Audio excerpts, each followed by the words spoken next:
And welcome back, everybody. It is finals day over here in Taiba, Brazil for the Qatar Airways GKA Kite World Tour Freestyle event. The final freestyle event of the season. And I don't know if you've tuned in, but we have had the best freestyle to date. We saw yesterday Jean-Maria Cocoluto absolutely explode out on the water with a 38 plus out of 40 possible points. Pretty much as picture perfect as it gets. Manuel Suarez, who was the main world title contender, unfortunately went out in the quarterfinals, meaning that he has opened up a can of worms. The two athletes that have a possibility still to be world champions are Jean-Maria Cocoluto. If he wins the event, he is world champion.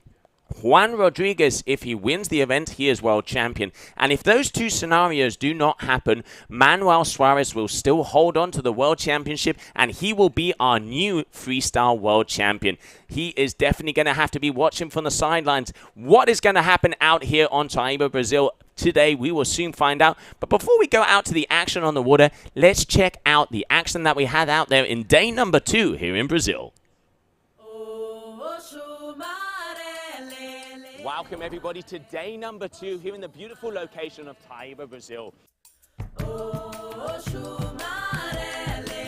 What a day number 1 we had. Already saw some of the highest combination heat scores and we saw some of the newest and innovation moves out there.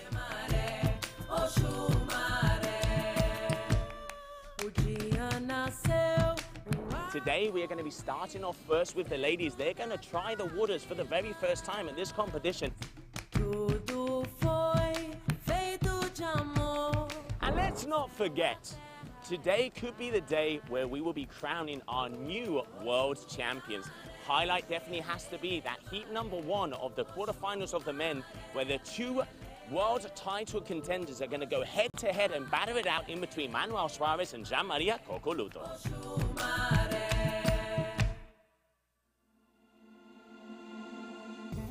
There are days in competition that truly go down in the history books. Day 2 of the Copa Kitley GKA Freestyle Kite World Cup Brazil in Taiba is one of them. The women were up first and Bruna Cagia got the day started with her ever impressive clockwork style. But it was women's tour leader and reigning world champion Michaeli Sol who hit the alarm for what was to come, opening her account with a huge Stalefish Slim 5 and then as 317 on trick number 4. If she'd landed one of the 2 Slim 7 attempts at the end of her heat against Merle Monster, she would have had another women's world first maneuver to add to her collection. As the final event of the season, the scenarios for the championship contenders on both the men's and women's side had been much discussed.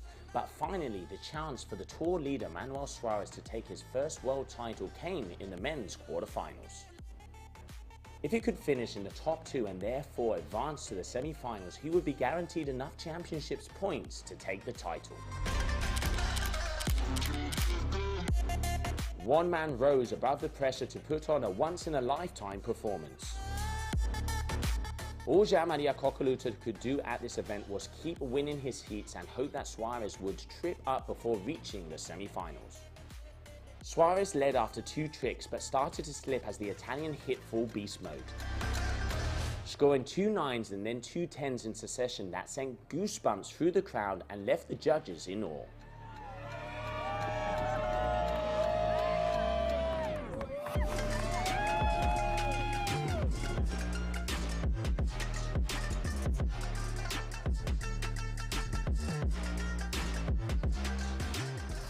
Having unexpectedly caught a front edge on his 3rd trick, Manuel started to look tense.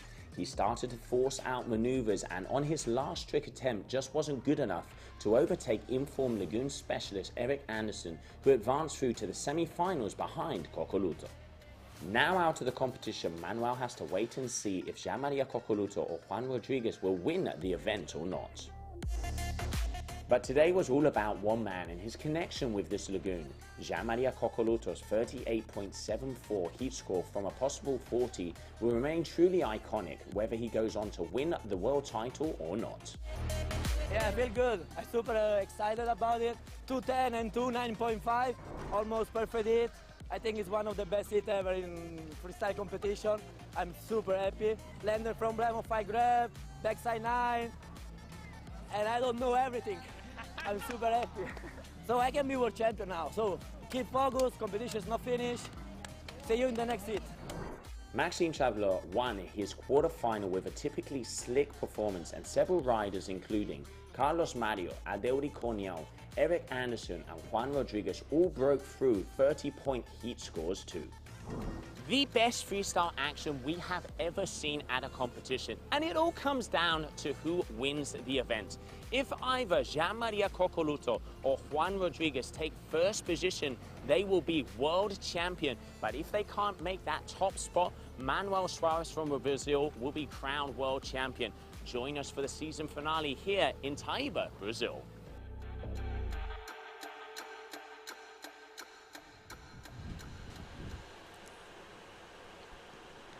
Wow, what amazing action we had out there for day number one. And as you can see, the wind is already starting to come through. We got about 15 to 18 knots, guys. We're out on 13 meters, but everybody is pumping pretty much every kite they have. Yesterday, in the end, some of the guys were out on 10 meters as we got to about that 2 o'clock. But we are going to be starting off out there on the water with semi-final number one of the ladies, where we will see Alexander Torres, Estefania Rosa, Bruna Kajia and Rita Arnas. Let's have a little look at the graphic and see what is happening in the competition starting off here for day number 3. All right, so here we can see that is that heat number one just getting ready to go out on the water. We saw Alexander Torres there. She made it through by the skin of her teeth. She only needed a 0.71 and got a 1-1. So just getting into the semi-final for the first time. Great to see the young Spaniard pulling forward. Estefania Rosa, she is 5th overall at the moment and a very talented Brazilian rider.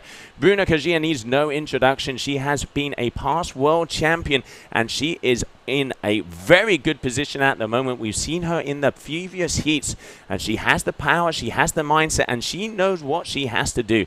Rita Arnas, she has had 3 for 3, so third and third in both of the events this season, and she is up and trying to get further up on the rankings, coming second in overall last year. And then for semi-final number 2, we have Myrna Moinster from the World Kite Academy. She is one of the teachers that is here for the first time and was throwing down some very nice wakeboarding style moves there yesterday. Natalie Lambrecht, the 24/7 smile coming out of Sweden. She is one of the girls that is mixing it up, throwing in the switch moves. Had a little wobbly quarterfinal. She got 3 big moves, but we will have to see what she is going to be able to achieve. And then Claudia Leon, the winner from the last event over there in Neom, Saudi Arabia. For her first event win of her career, she is in a very good place. She's powerful. She knows what she has to do, and she also has the possibility of becoming a world champion. And then the reigning world champion and the girl that pretty much kicked the door down yesterday, Michaeli Sol. She went out and got some huge maneuvers, starting off with a beautiful Stalefish Slim 5, and then also let's not forget that 317. In between her and Bruna Kajia are the only 2 athletes to land double handle passes in a heat, and also Michaeli Sol was playing around with that Slim 7. Will we see it in the semi-finals? Will she make it through to the finals? We will soon find out, because it is just coming up on 4 minutes to the start. Let's go out to the water and get ready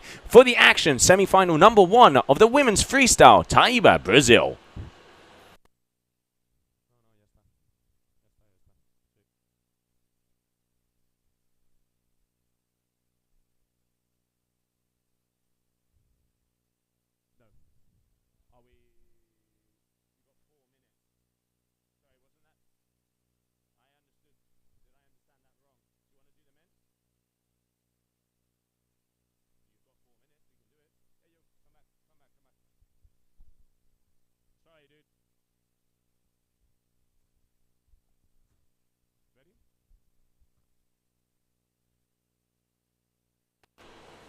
And also, let's have a little look at what is going to be going on the men's side. As also, let's not forget, we are in the semi-finals. Let's bring up that graphic to see. As we can see there, all right, Juan Rodriguez from Colombia, Arthur Gilbert from France, Jean-Maria Coccoluto from Italy, and Carlos Mario in that first semi-final.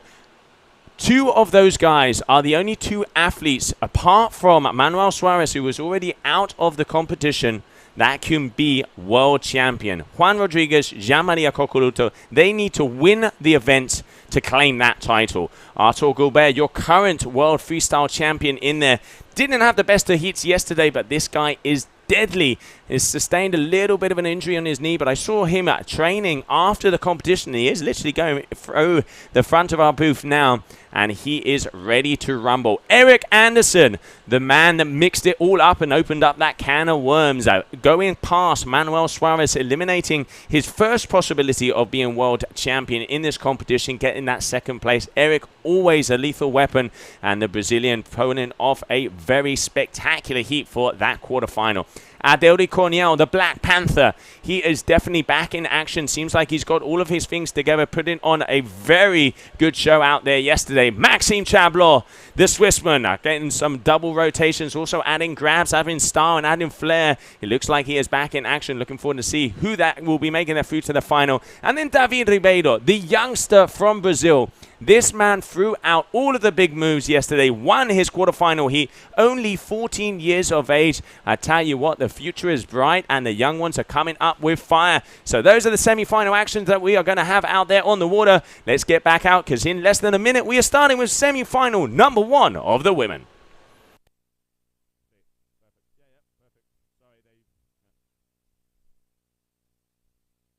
Faces, semi-final graphic faces.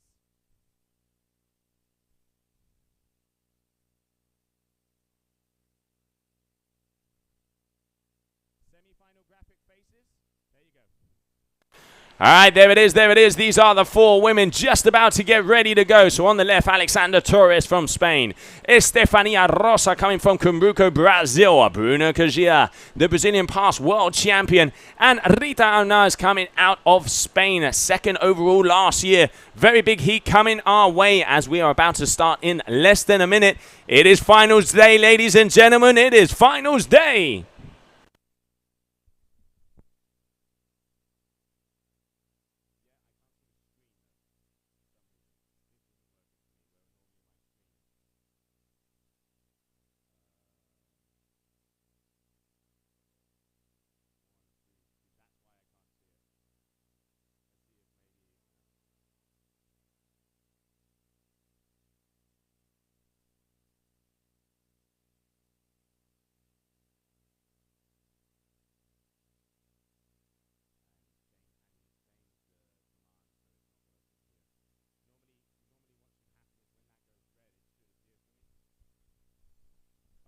Said it would last less than a minute because you told me it was 5 minutes. Oh, so they've now changed it.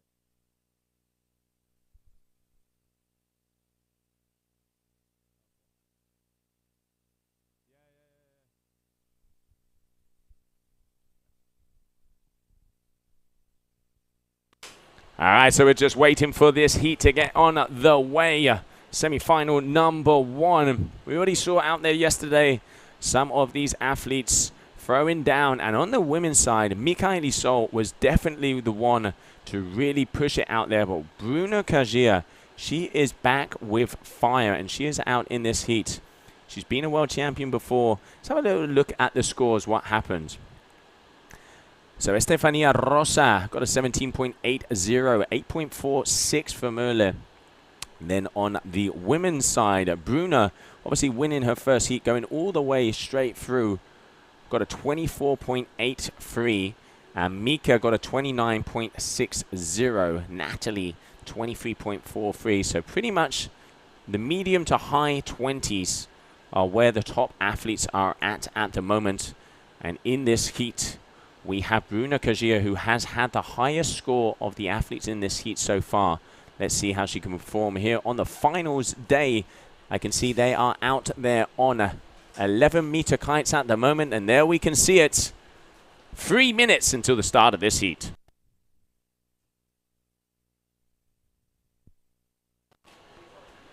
There we can see everybody starting to get ready. Everybody down on the water's edge. I can see Kite, I can see Therese there. Juan Antonio and Tom Hartman, our race director and tour manager. Everybody's starting to get down to the shore to enjoy this finals day here in Taiba, the freestyle paradise of the north coast of Brazil. It has been such an effort to get this Copa Kitley, the Worlds, here in this lagoon.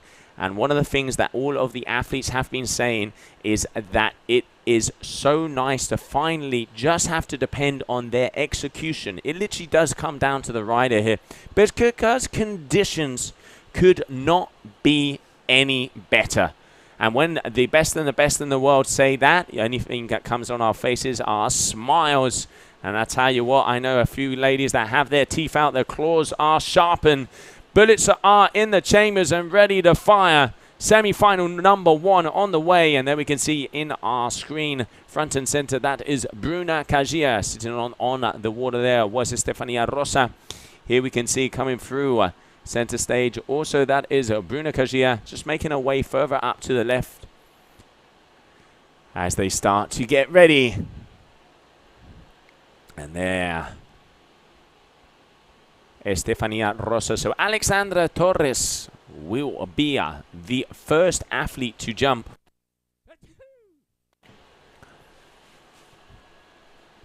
And she is going to be the one. It looks like she's going over to the right-hand side, meaning that she's going to be going left foot forward. Yesterday, she started her heat off with a blind judge. So that's a rally. That's when the athlete kind of goes scorpion style and then does a 180 turn, landing backwards, but passing the bar in the air. Blind judge is what she started off with yesterday. She seemed pretty happy with that one. It was nice and powered. I think it got a 3 or 4-ish.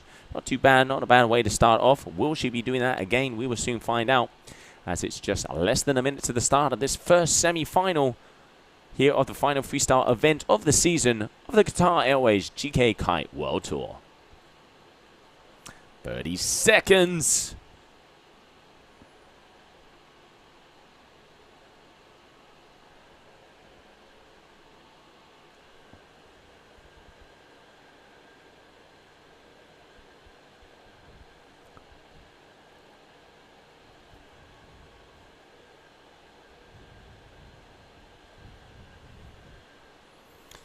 All right, so we're getting ready. There it is. The countdown is going. Everybody get ready to go. Green, green, green, meaning Alexander Torres is ready to go. Right-hand side, right-hand side, right-hand side, in the middle. Gray Kite. All right, Alexander Torres, left foot forward. There she goes, up and over. So going for that blind judge. Landing it nice and easy. Her opening move. Next up is Estefania Rosa, the Brazilian, as I can see her just coming past the judges' tower.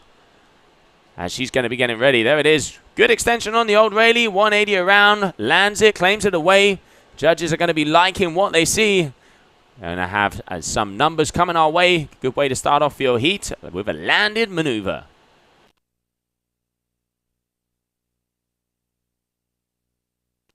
All right, here we can see Estefania Rosa. What has she got for us?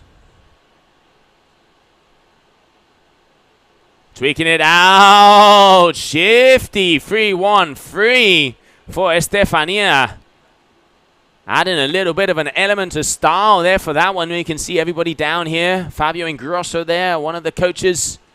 Getting ready. He coaches on above the water. Check those guys out. They do coaching camps all around the world with some of the top athletes. Include some yoga, include some training, videos, a little bit of everything. All right, so next up is going to be that lady there, Bruna Kajia.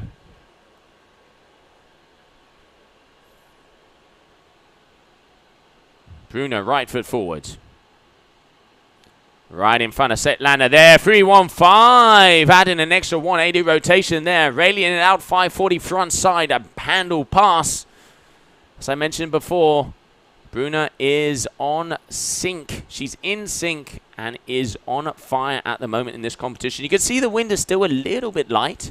She's out on an 11 meter at the moment. But in the end, if you send that kite a little bit higher just to be able to get those first ones on the old scorecards. And now let's have a look here. Rita. Scorpion out, backside 3-1-3. Nice, got a look. Nice amount of power there, flying through at the air. Good move there from Rita. Let's have a little look at that one again. Full determination and commitment. Stretching the old Scorpion Rayleigh out. And managing to float her way through. 4.53 for that last move from Bruna. And just waiting for the scores of that move from Rita. All of the athletes starting up on point. With a 5.27. 5.27 there for Rita Anas. As we continue on. Okay, Alexander Torres. Trick attempt number 2. Let's not forget, 7 trick attempts every single athlete. The top 4 scores are the ones that count. So they based off of 40. See what she got for us. All right, going for the 3-1-3. A little bit of a butt check there on the end. Looks like she got a little caught up, but managing to pull it together. Little shifty 3 out. You can see, did kind of hold on to that bar a little bit more, and a bit of a butt check. So scores are going to be low, but again, second move for her. She will be moving into first position after that one. As we continue on, judging criteria, what are we looking for? We are looking for execution, quality versus quantity. It ain't a spin to win. You got to tweak it, extend it, show the judges that you can perform it with style and with ease. And if you do so, those numbers will be going higher and higher. All right, Estefania Rosa, backside 3-1-3, landing it nicely and getting a hand in the air and a claim. And we can see the public here giving her some shouts, giving her some vibes. But I mean, Brazil, the freestyle paradise, all of the crowd is always behind us. And it is great to see them cheering on at their heroes and heroines out there on the water at the moment. Because with that last move, Stefania Rosso will probably going to be moving forward into first position. Not a single athlete has missed a beat out there at the moment.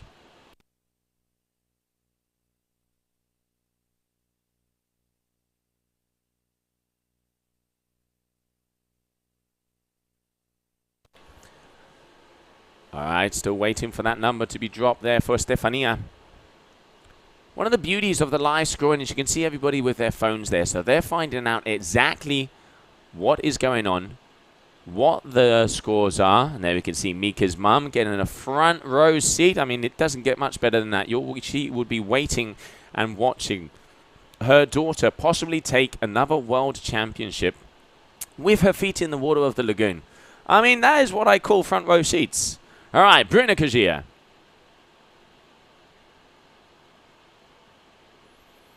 Up and over, slim chance. Very nice and powerful.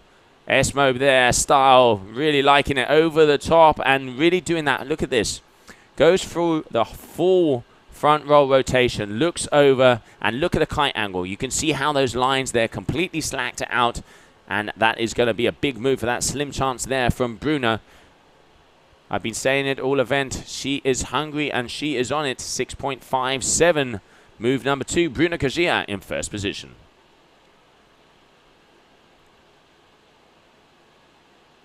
All right, here we have Rita. Left foot forward this time. Hinterberger free. Misconsistency is back. Landing yet another move.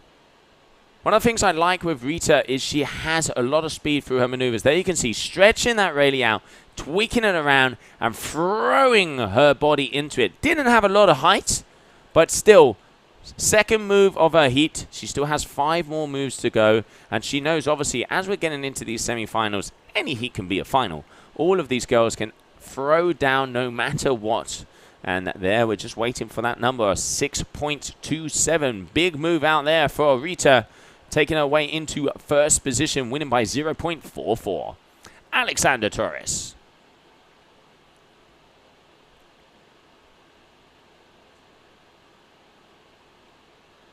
Up and over, Espen. She was having trouble with those S1s yesterday. And we can see there just not getting the height that she wanted. Not the move she was looking for. So Alexander, third trick attempt. But 7 trick attempts, top 4 moves are the ones that count. Early days in this first semi-final.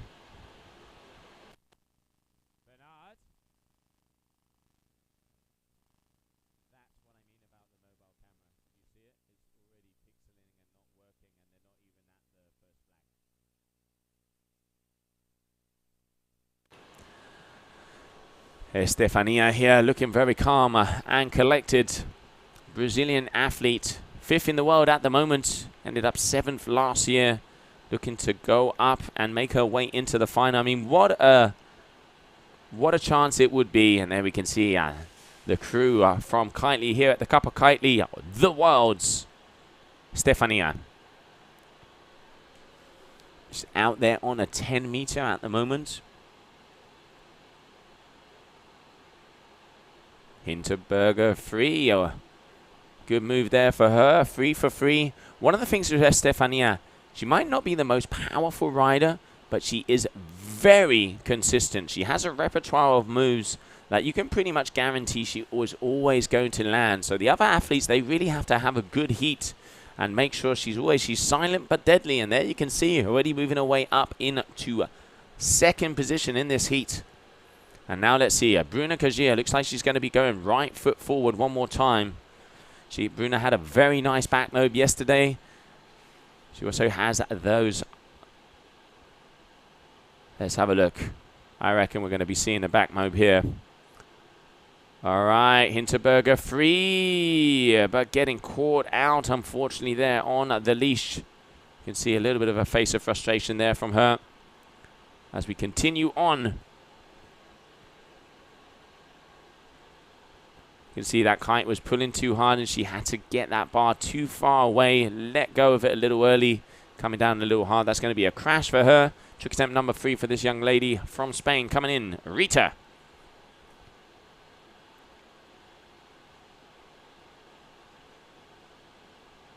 All right, deciding against it. Having a little look-see to see how much time she has. I reckon she's going to probably perform something right foot forward if she wants to be able to get this move. Gonna have to switch it up and mix it. Don't know if judges are going to be lenient out there. Nope, that is going to be a crash for her. And I think Rita hasn't realized that. But she has been crashed and timed out, unfortunately. She still is going, even though this move will not count. And what a shame, because it was a very nicely landed slim chance. But that is going to be a crash. Counted as a crash because she was performing the maneuver outside of the time limit. Harsh deals, harsh deals. Alexander Torres.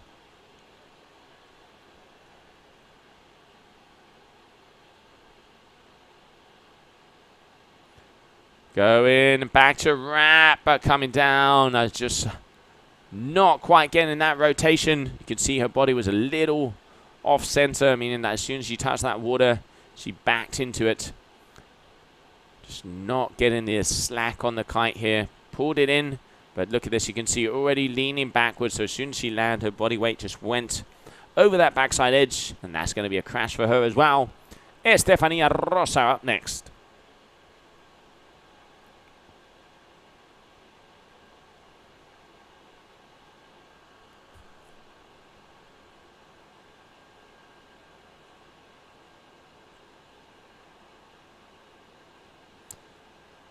Oh, S-spin 1. Or front spin 1 there from Estefania Rosa. Not getting the extension on that first part. Pretty much spinning underneath the Kite, as you can see there. Judges are going to be deducting quite a lot of points for that one. Then just getting the backside 180. So a 3.80 if I'm not mistaken. Just waiting for that information to come up. No, sorry, that was a note from before. Let's have a look. 3.80, Estefania Rosa. Okay, so Bruna Kajia missing that Hinterberger free. But she's coming in, and it looks like she has a decent amount of power. If I'm not mistaken, it looks like she might have dropped a kite size here from when she was training. Oh, going for a big Hinterberger free. Talk about opening out again.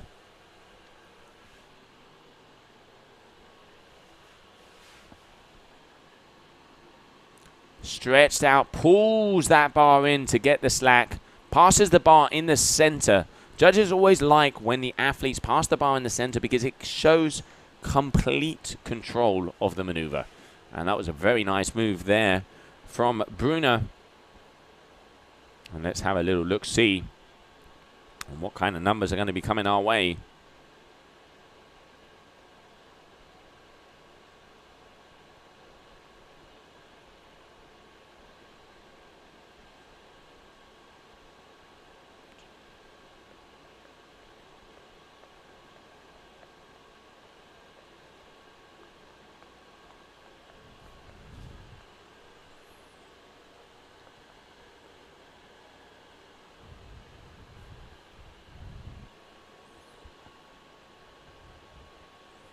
All right, so a 5.67 for that last move from Bruna.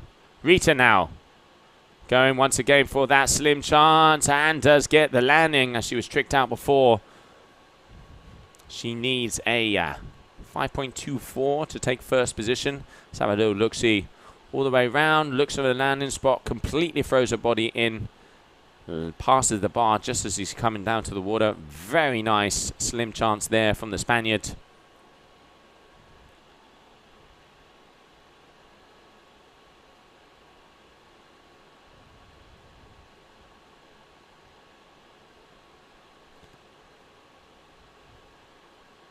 And a 5.97 there for her, claiming that first place one more time. Let's not forget the top two athletes will be making their way through to the grand finale. All right, Alexandra Torres, she needs to land this move if she wants to have a possibility of getting back into this heat.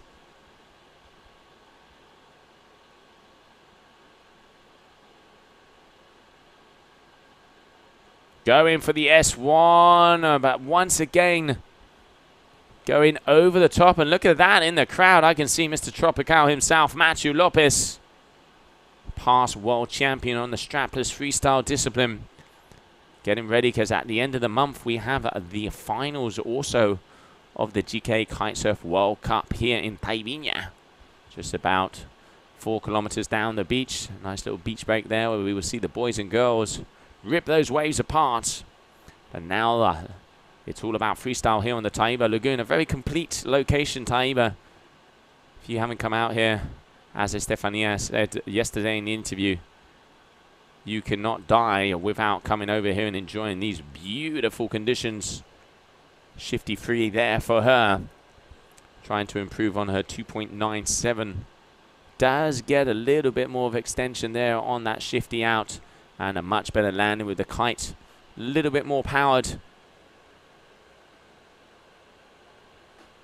And improving from a 2.93 to a 3.70, going into third position. Next up, that young lady there, Bruna Kajia. Such an experienced athlete, a past world champion. And she is hungry one more time as she is pursuing the possibility still of another world championship. Front to blind. Throwing herself into that. So much style. Wrapping her body around. That's what we want to see. Quality versus quantity. Look at this. All the way round. Gets the kite. Gets that hip right to that wire. And just wraps it in. Beautifully executed. Front to blind there from Bruna Kajia. Let's not forget, if Bruna wins Brazil and Michaeli Sol is 4th or worse, Bruna will be world champion. So basically, the next semi-final, we are going to be seeing possibilities eliminated from the world title run. Because for Mika, needs to be 3rd or better to take that world championship. So it's all going to come down to the final. Here we have Rita, another world title contender, and bada boom! Heart attack there from Rita Arnas, because also Rita, if Mika is 5th or worse, Rita will be world champion. So basically, if Mika is 5th or worse and Rita wins the competition, she will be world champion. So there's so many things that can happen. Let's have a look, because if Mika goes out in the semi-finals, there's possibilities for every one of these athletes. And then if she gets 4th, which would mean she would be, if she made it to the finals and came last in the final, both Claudia Leon and Bruna could be world champion if they won the event.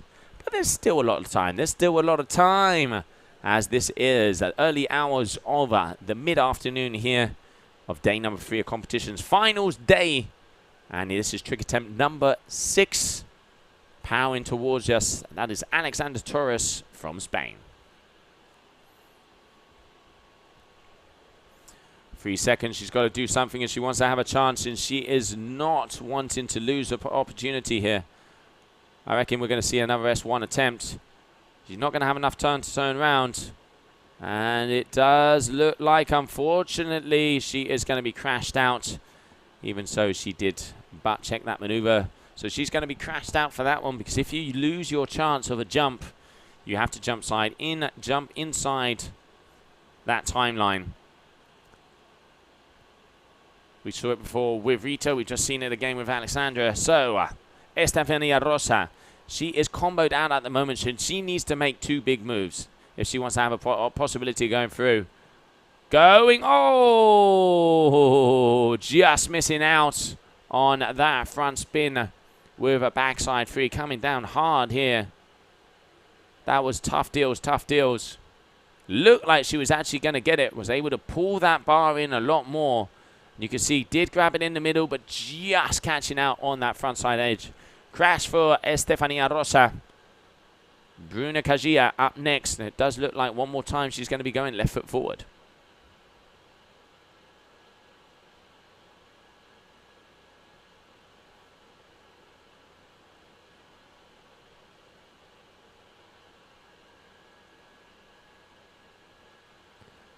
KGB, such a shame. Such a shame there for Bruno, missing out on that KGB. Really did get that rotation around.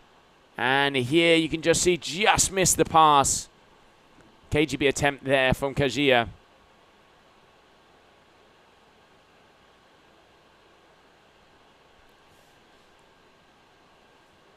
All right, Rita in first position at the moment. Knows this is an opportunity to make some distance.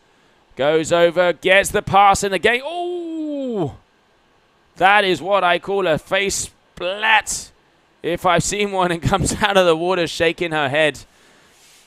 Just grabbed that front edge as she came in. And there it is. Bam! Who needs coffee when you got wipeouts like that? So still as it stands, Rita and Bruna are at the moment in first and second position. So Alexandra is comboed out, unfortunately. So no matter what she does, she will be not making it through to the semi-finals. To the finals, excuse me. But she was very happy to have made it through to the semis this competition. Let's see. End move. Ended up with a big one. Over. Going for that front to wrapped or slim chance. But just not quite getting the power. Not getting the landing here. As you can see all the way through, and just not having the speed to make that pass.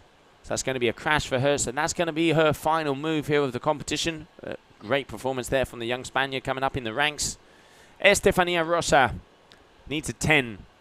She needs a perfect move if she wants to be able to continue through.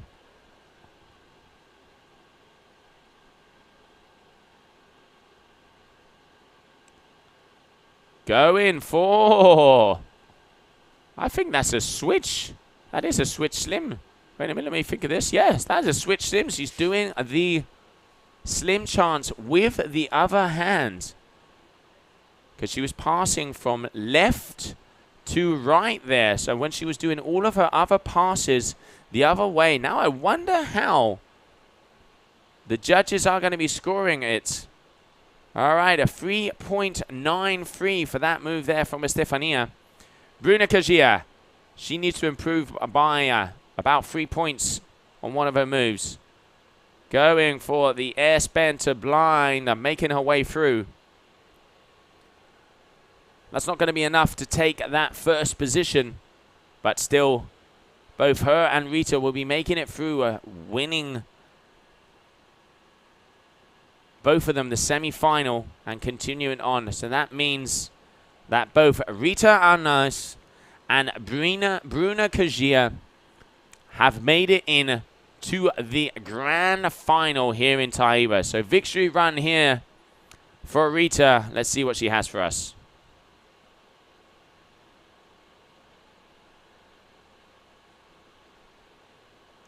Twigs it out, going for a 3-1-3, but just not quite getting a landing. All right, so that's it for that heat.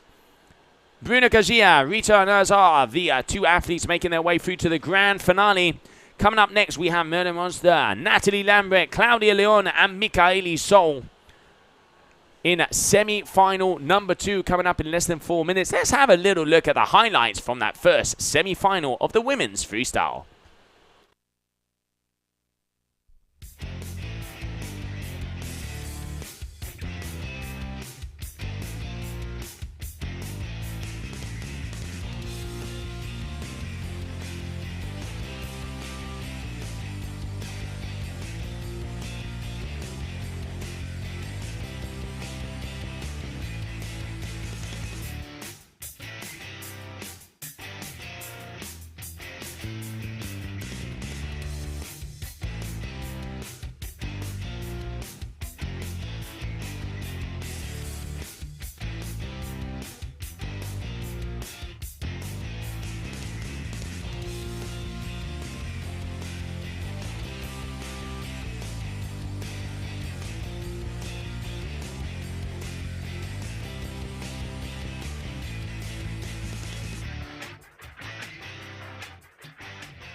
spectators, okay? This is going to work as well. Okay? Felipe? Okay. Scores. The way they're going in. That's it.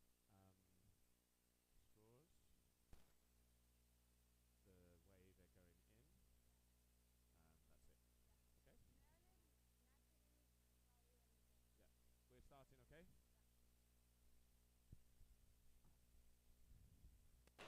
All right, so welcome back, everybody. Semi-final number 2 out here in the water. And joining me in the booth, I have Therese Tobel coming all the way from Denmark. She is a very talented freestyler. At the moment, not back on competition, coming back from an injury. But I've seen you out there on the water, Therese. It looks like you're coming back strong.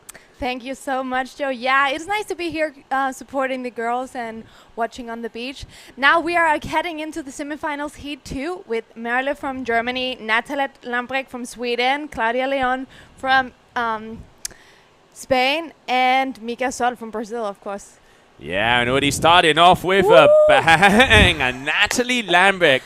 Had a little chat with her on the shore yesterday, and I said, this is the only time I don't want you to be smiling. Game face on and all out, and it looks like she is one of the most powerful athletes we have out there on tour, and she's improved a lot in this off-season. Yeah, Natalie's been training really, really hard, and especially the past 2 weeks here in Brazil, she's been really pushing, and she's been working on some tricks that none of the other girls are really performing yet in the heat. So I'm sure we're going to see some toe-side tricks from Natalie as well towards the end. Yeah, really liking the mixing it up of those toe-side maneuvers. And here we can see, so Claudia Leon, 1 in Neon. She is coming out on a high, starting off once again with a backside 313 opener. Super sick one. It's really unique, actually. The girls have been training together here the week before the competition with Fabio, the coach. And yeah, everyone's been pushing each other in the water. We've been working on our tricks, and yeah, I think they were looking forward on getting on the water and competing against each other. Absolutely. You know, in the end, everybody's a friend off the water. But I mean, Therese, you're a competitor yourself. It's all good. You know, you're all friends outside, the vibes, everybody's going in. But there has to be a moment when you're on the water, it is do or die. Definitely. I mean, like before the heat, yeah, good luck and stuff. But once we enter the water, we all put like our game face on. That's for sure. Well, looking out of the window, we just saw Mika doing a huge slim 5. That was amazing. Yeah, we'll get a replay of that, but we're going to go down to the beach because we have our first 2 finalists out there with Liam, Bruna Kajia, and Rita Anas.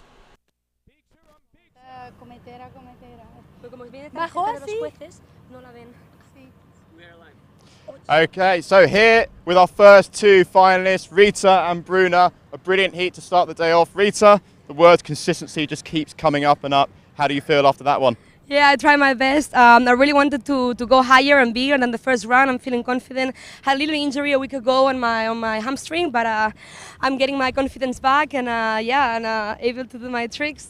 Super happy. Yeah, we're excited to see what happens next. And Bruna, yesterday we spoke. You were extremely stoked that you had a comp in your home spot. You're now through to the final. How does that feel? It feels great. It feels so good to be out there. I mean, it feels like we rented the lagoon for ourselves. Yeah. And that's kind of our dream. It's just so flat. I had a easy semifinals. Not easy, but took it easy because I want to be full power for the finals. And I'm super excited. Well, look, we've got the other semi-final taking place now. We'll see who joins both of you very shortly. Enjoy the slight break and let's go and see what's happening on the water. Thank you.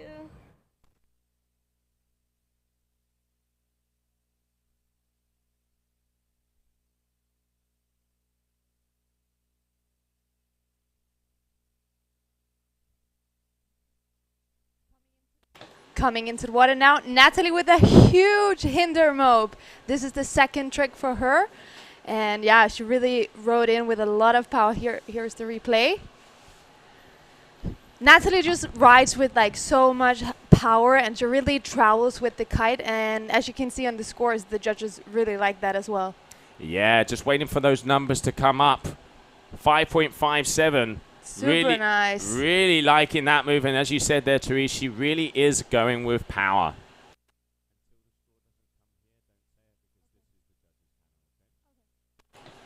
All right, so Claudia Leon. Oh, good tweak out on that shifty. 315 meaning business. Yeah, Claudia won back in Neom, so I know she's really nervous as well here, but she's been training so hard the last few weeks as well, so I'm sure she's ready to put on a good show. Just managing to hold on to that bar with the skin of her teeth. You saw, grabbed it in the middle and it slid to the end, showing some control, and she does not want to miss a beat. And now coming up next will be Michaeli Sol, our current world champion. Let's see what she got for us.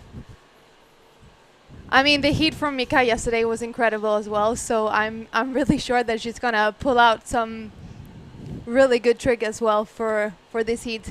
Absolutely. Coming in on the left-hand side of the competition area, here we have Michaeli Sol. Ew. Oh, Hinterberger 5, but to the moon and just cruising and perusing through the lagoon. Mika just rides with so much power. It's incredible. I'm sure the judges are liking that as well. Yeah, it's really, I mean, it was very unusual to see Mika kind of drop a beat like she did in Neom. She normally is a surgeon out there on the water. But hey, you know, she is human. She is human and she cannot win a competition. But it looks like she's on full form once again, Therese. But I know Mika as well, and she turns this into like a burning fire. And I've been seeing her every day working really, really hard at Lagoon, getting her tricks super consistent. And as you can see, scored at 8.33. Not bad for your second score. Looks like she is definitely in sync and wanting this. Because let's not forget, if Mika finishes third or above in this competition, she will be our new world champion. And here we have the teacher from the World Kite Academy. Yeah, I think Merle is new to the World Tour. This is her first competition and the GKA. So it's really cool to see some new faces as well. And I'm sure she's really stoked on making the semifinal as well.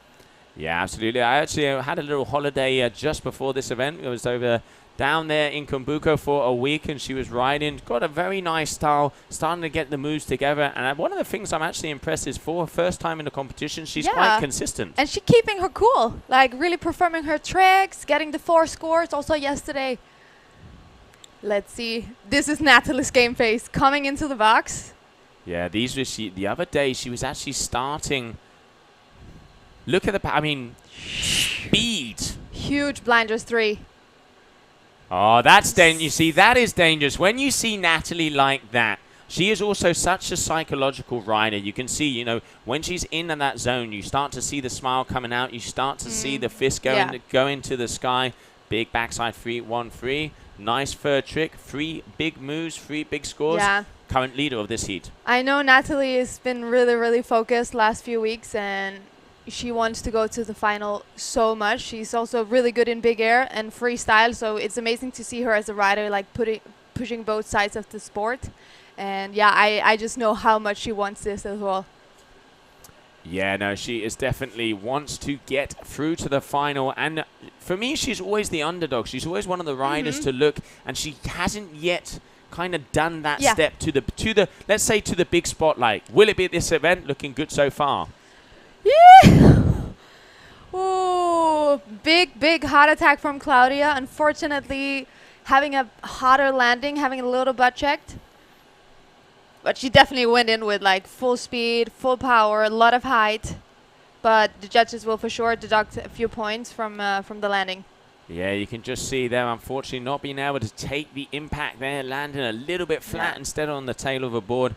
Back check for her. Not the move she was looking for, because let's not forget, semi-finals, you need 4 big moves if you want to be making it into the grand finale. Yeah, definitely. This is also a really intense semi-final. Like, it can be any of the girls for sure. Let's see Mika riding into the box.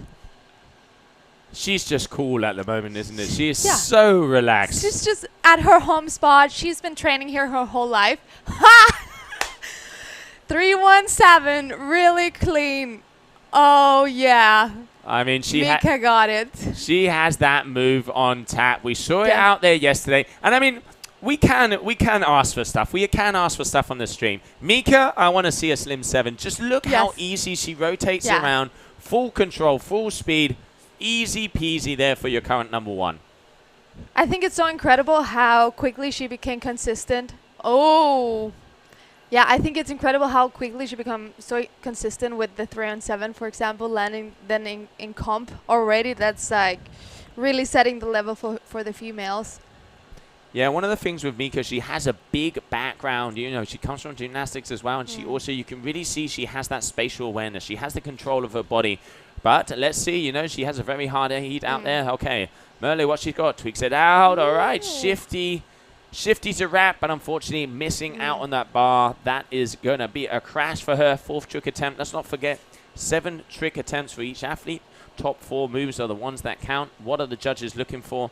Quality versus quantity. Execution, as you were saying before. It's great to be able to see these slow-mo replays, making sure that we see the white in their eyes as they come past the judges. I can almost have our feet over here in the lagoon, Therese, right at the water's edge. Natalie coming in. Huge heart attack. Ew. So much speed coming into the trick and landing with so much speed out of the trick. I know the judges really love when you execute your tricks like this, and the height as well. Natalie is like always committing full on to her tricks. Yeah, she's going to be stoked for that one. That was everything to the wall, pretty much. That was full steam ahead, and Natalie 4 for 4. In the quarterfinals, she wasn't consistent. She started off with a big move, and then she missed out. And she actually, talking to her at the end of the day, she was like, I'm feeling a little down because I didn't get the consistency. Looks like it actually did her some good because second at the moment, 25.23. 8.03 for that heart attack. Really good. Claudia. Nice slim. Claudia's getting the moves. Oh, we can see Fabio very happy there, if I'm not mistaken. Yeah, that is going to be for Mika. And he's already got his hands in the air. Looks like he's trying to, you know, asking if Mika Airlines can start to land. Looks like a guy at an airport, so, you know, parking it.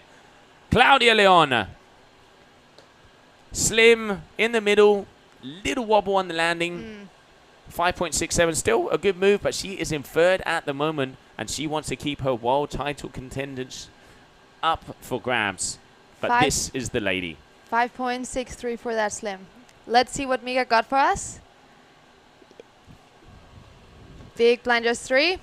Maybe even looking for a blind just 5 there. Yeah, definitely looking for something. He has the height. You can see comes around, and she was looking at spotting a landing, but looks like she didn't quite get the slack in the kite she needed. You can see that right arm extending, means she's getting pulled over. Intelligent to kind of wrap it through, but still, you know, 3 moves to go. Early days. At the moment, Mika's in 1st, Natalie in 2nd, Claudia in 3rd, and Merle in 4th. So 30+ points already for Mika Elisol. Let's have a look. Mika had a 31.76 in Colombia, where she won that first event, and she got an 8.83. So she already is getting up to the numbers that have won her contest before and going over on her best scores. In Neom, didn't have the best heat, only a 24.13, meaning she came in 2nd position. So it looks like she's on track, and let's not forget, 3rd or better, and she is once again world champion. Do you know how many titles Mika has now? This will be, if I'm not mistaken, this will be her 3rd GKA title. Yeah. She has youth titles, but this would be her 3rd GKA freestyle title.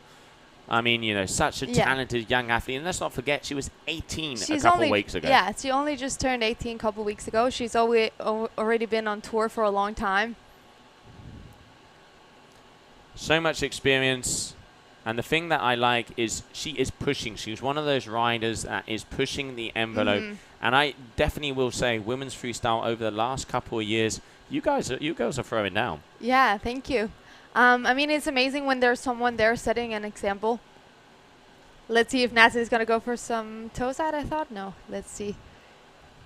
Big black to blind air pass. Really great power again. Not missing a beat out there at the moment. I mean, neither Mika or Natalie are making it easy for the current ranked number 2, Claudia Leon.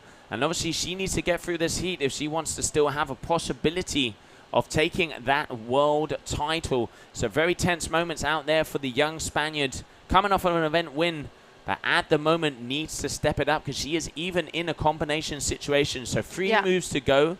She needs to improve on 2 scores. this is the kind of things we want for the finals. Definitely. Coming in for the 5th trick. Hard attack 3, Yes. landing that one clean, and the claim, Gabrielle Medina style. She obviously spends a lot of time in Brazil. Really nice. Yeah, she was really looking to improve her 2.73 for the previous hard attack. So that will definitely do. All right, nice move out there for her. Waiting for those numbers to be dropped. Almost getting a butt check there. Little body slightly positioned backwards. Held it together. Yeah. Got the power Glad in he the stood. legs. All right, Mika, what do you got for us? 3 moves to go. She's already got 3 big scores. Come on, give us some 7s. Give us some 7s. I mean, it's incredible to have these really perfect conditions and really showcase the female level at the very best. 7.23 for that last move from Claudia. So that definitely puts her back into contention. Yeah, she's really stoked on that. I mean, at the moment, it is a battle for 2nd place. Yes, I was going to say it's going to come down for the last trick. That's going to be for sure. All of the girls performing super well, riding really clean, landing all of their tricks. You can see they've been training really, really hard. All right, so it is right foot forward. Oh, puffing the cheeks out. What's it going to be? What's it going to be? Current world number 1, dropping in. Oh, she is going for the slim 5. She wanted a 7. She wanted a 7. She's saving it for the final for us. Absolutely. You got to, you got to keep a couple of little cards up your sleeve just to make sure. But yeah, I mean, Mika at the moment, one of the things I always notice about Mika is how she pops. She pretty much goes a meter or 2 higher than most of the athletes, and she does it every time. And obviously that gives you more power, and it gives you more time to perform the maneuvers in the air. 6.9. Not a bad score for a move Still you didn't really want to good. do. Still really good.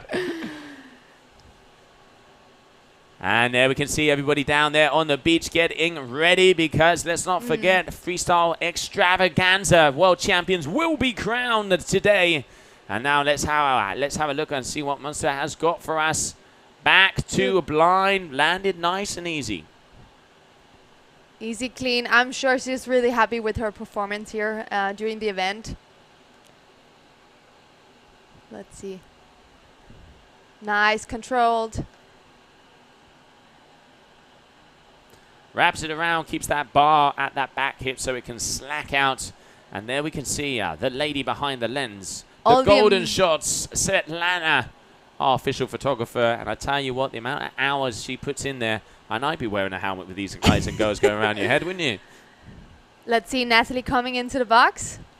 Left foot forward. I think she's going to go a slim 5. Woo! Yeah, almost making it. Just missing out on the slim 5 there. At the moment, she still is in 2nd position. She's comboed out for 1st, so it means no matter what she does on this last move, she's not going to be able to get past Mika. But she has to watch out because Claudia Leon has 2 moves yet, and she only needs a 7.6. So let's have a look at the old numbers here. We got 22, 23, so she needs about 3.5 points more on her scores, Claudia, to be able to go up into that 2nd position. And as you said, Therese, it all comes down to the final move. Claudia going for a KGB and unfortunately also crashing. So it's really going to come down to the last trick from Claudia. But she also knew she needed a 7. So for sure that's why she decided to go for the KGB. Let's see with Mika. Oh, she's gone up again. No, missing out again. So she's, as you said, she's leaving it for the final so we can just get a little bit more excited. All right, so this is where it all comes down to. Merlin Monster at the moment, she is going to be in 4th position. But what a great performance there from the World Kite Academy teacher. And let's just have a look at this again. You can see just grabbing the bar on the wrong side there, Mika. But still, I reckon we're going to see that one landed here. Natalie Lambrecht is 3.29 points ahead of Claudia Leon. So Claudia needs to improve 3.29 points on her scores to be able to go through to second position. And that are some big numbers because she's going to need 7s or 8s. All right, Merla going down hard. So that's going to be it for her. But a big round of applause. Great first show appearance.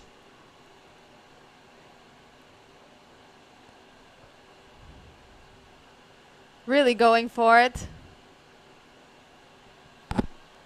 Yeah, just catching that front edge, getting pulled over by the kite a little bit too much, not getting that slack that was needed. As we continue on, the final trick attempt for Natalie Lambrecht. She wants to improve on that 4.30 lowest score. What was that? Backside 313. Will she play it safe?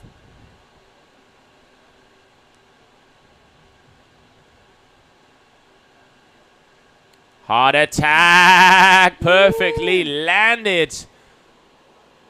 What was, she had done that before with an 8.03. So she's obviously looking to improve on that score. That's going to be a hard one to improve. Yeah, that's... Surprised she went for that. Yeah.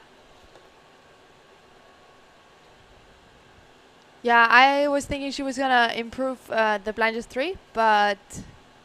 maybe she had a different tactics or something, but definitely it's going to be really exciting to see Claudia's last trick now. She needs to improve by 3.29 at the moment. So let's see what you got for us. Maybe she's going to go for the KGB again. Yeah, she needs a big move. Yeah. Because her lowest score is a 4.30. If you're going to improve by a 3.3, that's already in the high 7s. So she needs a big move. All right, so Claudia Leon, where are you at? Where are you at? Here she goes. Final move. Trying to make it into the grand final. She has the height. She does it. Gets around. No, but checking that one out. That is not going to be enough. So I am going to be able to say it. Claudia Leon's opportunity of being world champion this year has just crashed out. Yeah. But no matter what a season she has done. Won her first event. That's just going to give her more fire for next year. Definitely. So now Mika just has a victory lap. Yeah. A little victory trick.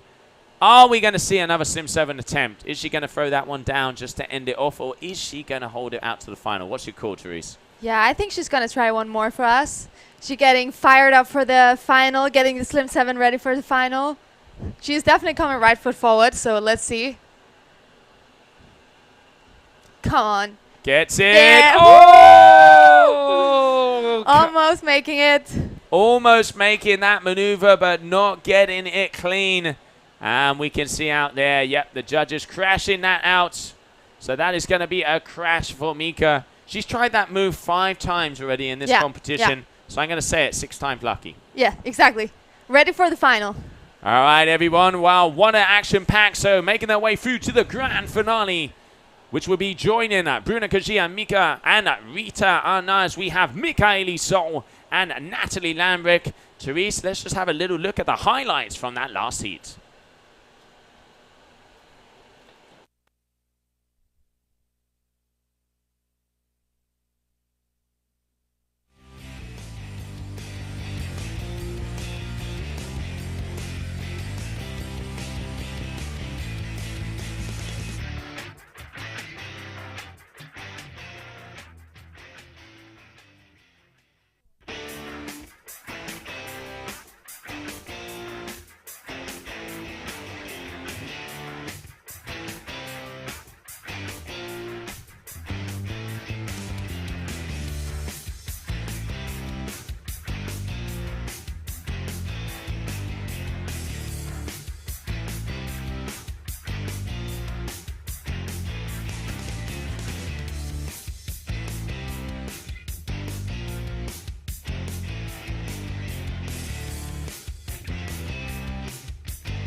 What an incredible second semi-final from the females. They put on an amazing show and throwing down their very, very best trick.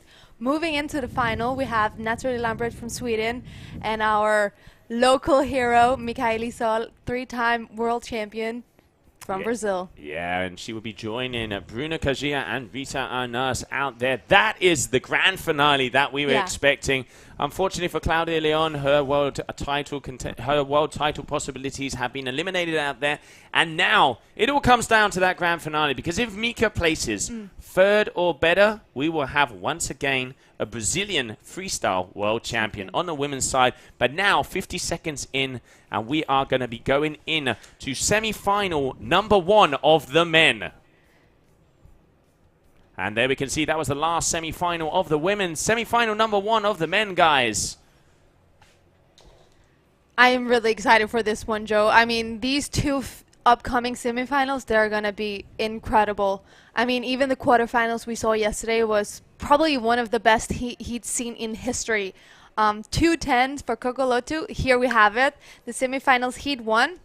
We're going to have Juan Rodriguez from Colombia, Arthur Gilbert from France, Gian Maria Cuculoto from Italy, and Carlos Mario Bebe from Brazil. Yeah, and the two men that still have a possibility of that world title is the man with the biggest smile out there on the left-hand side, Juan Rodriguez, the Colombian. If he wins this event, he will be world champ. And Cuculoto, if he wins this event, he will be world champ. If neither of those scenarios happen, Manuel Suarez will be world champion. And I don't know where he is today, but I bet sitting in that buggy at the edge of the water, not being able to contend, that's got to be hard. It's going to be really hard. He's going to crossing his fingers. But also I think for Coco yesterday, he was so happy to be able to have this chance of still be able to fight for the world champion. Yeah, definitely. I mean, not being able, Coco Luta has been fishing the freestyle from moment 1, and Juan Rodriguez already missing out on his first trick here. Why? Because he is out of time, so that is going to be a crash out for him, which, to be honest, I don't know why he's performing the trick, because you can see you've been crashed out, and that is not the way you want to start your heat. No, definitely not. A little unfortunate timing from Juan. Still doing his trick. Beautiful heart attack 7. I mean, a really nice one. So he will have to do it again. So we're going to call that a stylish crash. Yeah. Stylish crash, because he would not get scored for that. All right, Artur Gilbert getting a big pop here. Backside 3-1-7. Just pulling it together there. Really hard landing. Small butt check. But coming in with a lot of speed. Yeah, definitely. Let's have a look. He really gets the pop. I mean, I call this boy the pit bull. Yeah, definitely. Pulls himself into it. Looks like his hand got a little caught on the leash there. But yet, that is a good move. Starting off, waiting for the numbers to be dropped. 5.83. All right, Gian Maria Cuculoto. Let's see what he's going to open up with. I mean, he's opened up every single heat with his grab front blind mode. Let's see if he's going to stick to the same game plan. And it looks like he is. Tail grab, front blind mode. I honestly reckon he could be laying in his bed and he would land that maneuver. Definitely. He's making it look so easy and also stylish. Coco's really been introducing a lot of grabs, and it seems like the judges are really liking that as well, pushing it towards a more stylish tricks. Yeah, a lot of talks have been going on with the Riders Committee for the next season, because obviously you can't change the game completely from one event to the other. Yeah. But for the idea for the next season is that it is even more quality versus quantity. We do not want to see a spin to win. We want to see maneuvers performed with execution, with power, and with style, and that athletes get rightfully rewarded if they are tweaking out those simpler maneuvers. Bebe coming in. Very nice blinder 7, kite going down, super low, totally Bebe style. I think it must be incredible for him as well to be here at the lagoon. He has his son around and his wife, and he's always like smiling. So I think it's really special for him to be here as well. Absolutely. I mean, Carlos Mario, he has put freestyle kiteboarding on the map and brought it to Brazil. He's been a multiple-time world champion. And like you say, he is an ambassador for the sport. And especially he's an ambassador for the youngsters, the young Brazilians coming up through the ranks. He really paved the way and showed that you can become a pro kiteboarder even from smaller towns here in Brazil. Juan Rodriguez, all right, going for that heart attack 7 again. Getting a little bit of a butt check and grabbing that. Not the best opener there from him. Let's see what the judges. He is going to get penalized a lot because let's not forget that this is a semi-final heat. So the judges, they don't only have a knife out. They have 2 Uzis and a sword ready to cut down those scores because they have to really make little differences because anybody can win this heat. Exactly. The scores are so close. Everybody can make it to the final and everybody is like so good. 6.37 for Juan. Let's see Arthur's turn. Coming in for the second trick.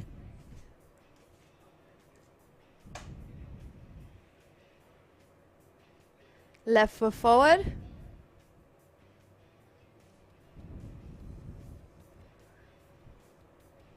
Ooh, incredible. 319. Kite super low, coming in and out of the trick with a lot of speed. Let's see it in slow motion here. It's been amazing to see Arthur coming back as well. He also sustained a little knee injury in Colombia, landing on a little chop, I think, and still managing to come back in full form, full speed, and really focus on making a good performance this year. Rehabbing a little bit, and then he was ready for Colombia, for Saudi Arabia, and then now here. Yeah, I mean, Artur coming back from that injury, got second position in Colombia. He absolutely, he got if I'm not mistaken, I think he got, a 9th in Colombia and then a 2nd in Neom. To come back from an injury, come back at it, and you could see he had his knee taped up going into the final, and he was just like, as the French boys would say, cacher le spot. Yeah, cacher le spot. Cacher le spot, just exactly. let's go. let's go destroy the spot. And that is what he did. That's what his mentality is, definitely. All right, so Gian Maria Coccoluto coming in for his second trick attempt, already starting off with some good power. Let's have a little look and see what is it going to be for the next move. Here he is. Trick attempt number 2. Riding in with so much speed. Up and over, backside 317. And the one thing I love about Coccoluto is that when he does that second pass, he gets that right hand back on the bar before landing, showing complete control. Right, stretches out the railing a little bit there. Passes in the middle. And then it's this detail. Look, our second hand is already on the bar. He is pretty much just going to the judges, I got this, and just keep on watching. Full control. And a 7.20. Nicely scored. Nice one there from Gian Maria Coccoluto. All right, Carlos Mario Bebe currently in 3rd position. Let's not forget, top 2 athletes are going to be making their way through to the grand finale. Everybody's so hungry for making it to the final.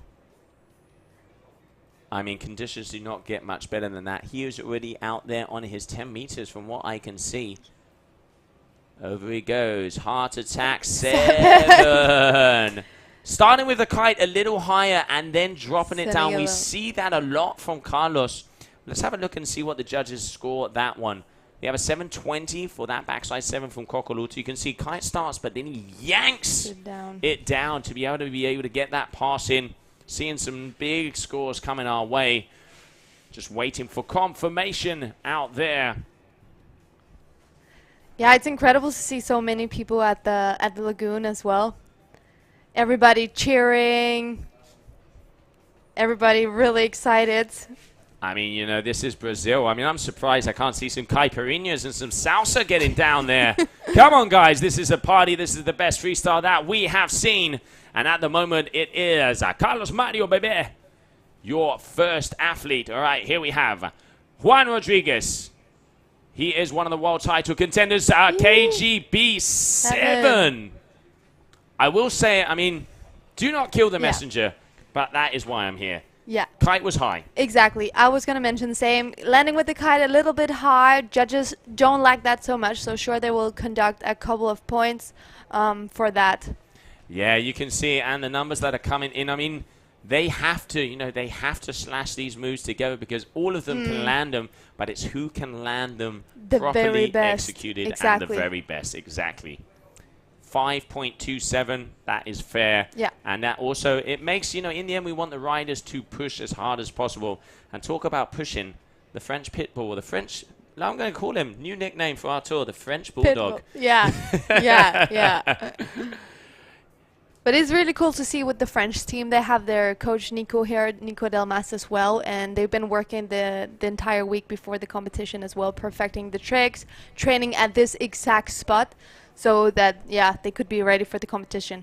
Yeah, here we have him, all right, making his way towards us. What has he got for us? Heart attack, 7! Bada, boom! Woo! Really clean, kite coming down super low as well. Arthur really has an incredible style as well. It looks really effortless.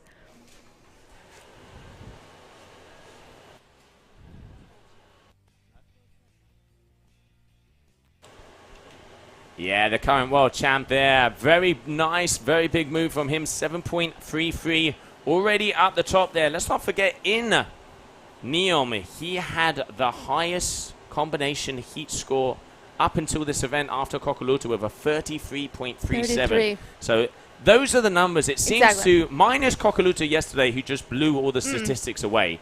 Normally, winning events seem to be around 32s, 33s. Yeah, That's the kind of mojo you want to be going into. And already 2 7s on the board. It looks like he is on that way.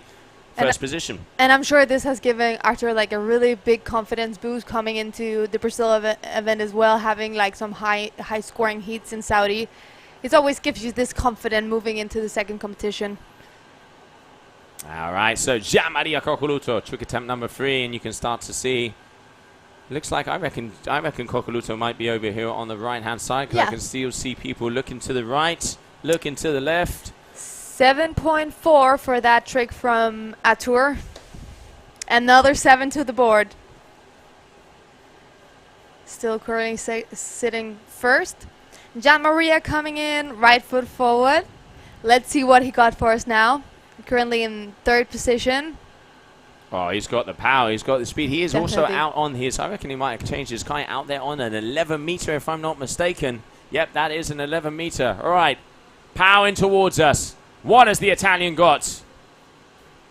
Stalefish, KGB2 blinds. Woo! Yeah, he's stoked as well, claiming it a little bit. Always nice.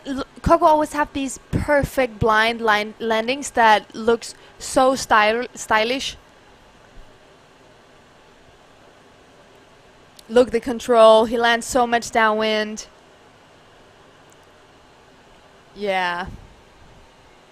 Yeah, big move out there from him, really getting that stalefish grab. And one of the things I like about Coco is he throws his body into the blind already about 2 meters off of the water, holds it, and the judges really like that instead of whipping it around just as they're landing. Marking the difference, dotting the I's, crossing the T's, and there it is, 8.60 on the cards.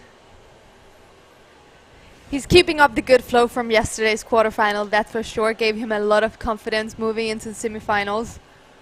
Let's see. Bebe, Carlos Mario coming into the box.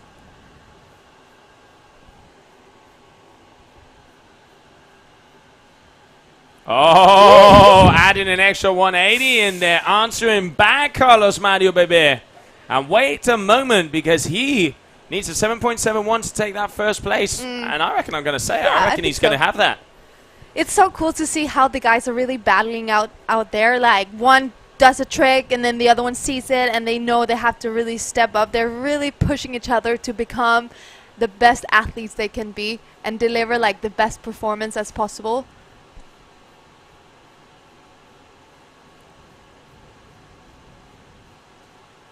But that's also what's incredible with this spot. Like, it's so perfect. The wind is so consistent. So they know how far they can push it. You know, they can just push it this slightly bit further. Yeah, they definitely can, because in the end it comes down to the rider when the conditions are picture perfect like this one. And now talking about a rider, this is an important moment. Juan Rodriguez needs to put in another gear because he is falling behind and he does not want to give up his World Championship possibilities. All right, Juan Rodriguez in, going for backside 317, calm calling, collected, spinning like no tomorrow, keeping that vertical. Didn't get a huge extension on the Rayleigh, as we can see here on that slow-mo. Just making sure he got that move. Doing the Bebe style handle pass. Very nice landing. Back into contentions as he needs a 4.90 to go into second. That was an important moment there for him. Yeah, definitely. Juan needs to make first or second place to go into the final to stay in the battle of becoming the world champion this year. So this is a very important heat for him as well. Yeah, and let's not forget, he made the final in Colombia. He made the final in Neom. Will he make the final in Brazil? We're going to find out as we have 4 more trick attempts. All right, Arthur Hinterberger. No!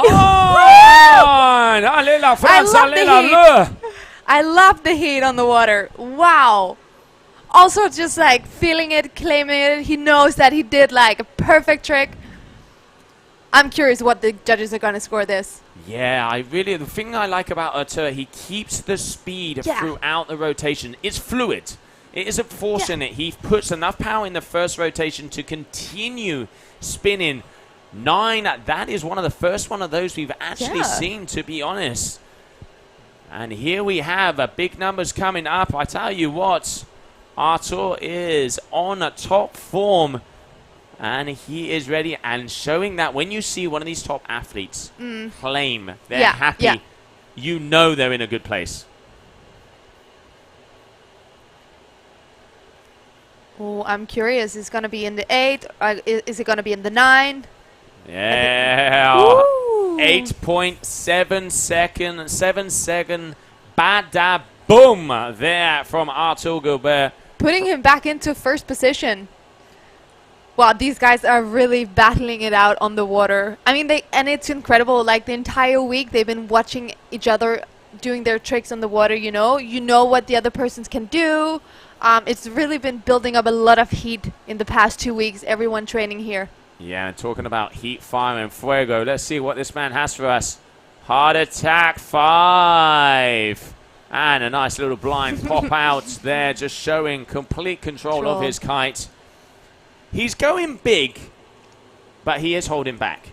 From what we saw from yesterday, I think Kokoluto knows what he has to do, and I reckon he's going to leave all of the fire for that final, but he still has to get through this heat. I mean, kiteboarding as well is about being tactic as well. You have to do the right things at the right time, and the right time for Coco is going to be in the final. All right, so waiting for those numbers to come in because Jan Maria needing above a 6, so that's definitely going to be above a 6. So he's going to be regaining that first position. But we knew this was going to be a fight. I mean, gloves are off, knuckles are out, and it is knuckle punches out there on the water. Woo! 8.40. another 8 for Coco. It's incredible. Every time one do a trick, the ranking moves. This is also going to come down to the last trick. I'm really sure about it. All right, Carlos Mario Bebe, important moment. Looking for something above a 7.81 if he wants to regain the lead. Left foot forward. All right, tweaks it out. Going for 3.19. Kite slightly higher, though. Is that going to be above a 7.81? We will soon find out. But once again, consistent. Yeah. That is his fourth landed move, and it is a bigger maneuver than we have seen out there so far. Definitely. I mean, I'm amazed by the consistency of these guys. Like, nobody have crashed a single trick yet. Yeah, that is right. That is right. It really, because even though there's a crash out there for Juan Rodriguez, it's because he timed out. He did land it. So that just shows how dialed in. And I mean, none of these guys are Swiss, so they're not Swiss watchers out there. They really are pushing the level. All right, Juan Rodriguez, he needs to just go for it. Yeah. He needs to just go for it because he is at the moment in 4th position. Yeah. He can't hold anything back. Slim 7 for Juan. Kite, maybe slight high. Yeah, Kite was definitely high on that one. Yeah. Juan, you can see, when you can see them suspend themselves, that suspension, he's dragging himself under the kite. Judges are going to be giving him less points for that one. And he has his work cut out for him, because the other 3 athletes in this heat are putting on probably the best heats we've seen for them. And Gian Maria Coccoluto at the moment in the lead. Maybe some of their best heats of their lives. Oh. I mean, it's hard to beat Coco from yesterday, but he outdone himself. Yeah, but hey, you can always ask for more. So, you know, Gian Maria, step it up and get 4 10s, mate. All right, so at the moment as it stands, Gian Maria Coccoluto, Carlos Mario, Artur Gilbert, and Juan Rodriguez. That is your top 4 in this heat. Artur now 3rd position. Coming in for the trick number 5. Already have 3-4 really good scores. Ooh, first crash from Artur. Yeah, putting that kite a little bit too low, going over that front edge. You can see, got the height, whips it around, and there's that kite just dips and not able to hold the power out there. In that KGB 5. So now, Gian Maria Coccoluto, trick attempt number 5 coming your way. He's out there on an 11-meter. Powering through the center of your screen. I can see Fabio getting their hands in the air. Yeah. Andiamo, Toro, andiamo. But as you can see, the overall scores right now are so close, so anything can still happen. You can see. Coming with a lot of speed. All right, grab, front, blind, Mo 5. That was incredible. Oh, he got a 10 for that yesterday. Let's see the slow-mo. Let's see. Over the top, all right. Grabs it. Wraps it around. Good amount of power. Really clean landing. Oh, the judges, what's it going to be? And he even gives them a little hands up in the air and says, good morning, buenos dias. From Taiba Lagoon. I am going to say, I don't think it was as good as the one yesterday. And it isn't the first time it's been landed. So let's see. Exactly. 9.70. I think that's fair. I do think that's fair. Definitely. Yesterday was a never done before in competition. That also gets rewarded super high. And obviously as well, you can't keep on giving 10s. No, you can't. You definitely can't keep on giving 10s when it isn't deserved. Exactly. Don't get me wrong. And a high 9 is about as good as it gets. So one more time. And he has that move consistently, which is the most impressive thing. All right. Nose grab. Slim at 7. Carlos Mario, 2nd position at the moment. He is also having a... I mean, Carlos Mario, everybody says, you know, no, he's more chilled now. He's more this. Excuse me. Boom! Coming in from the left. Exactly. Carlos Mario.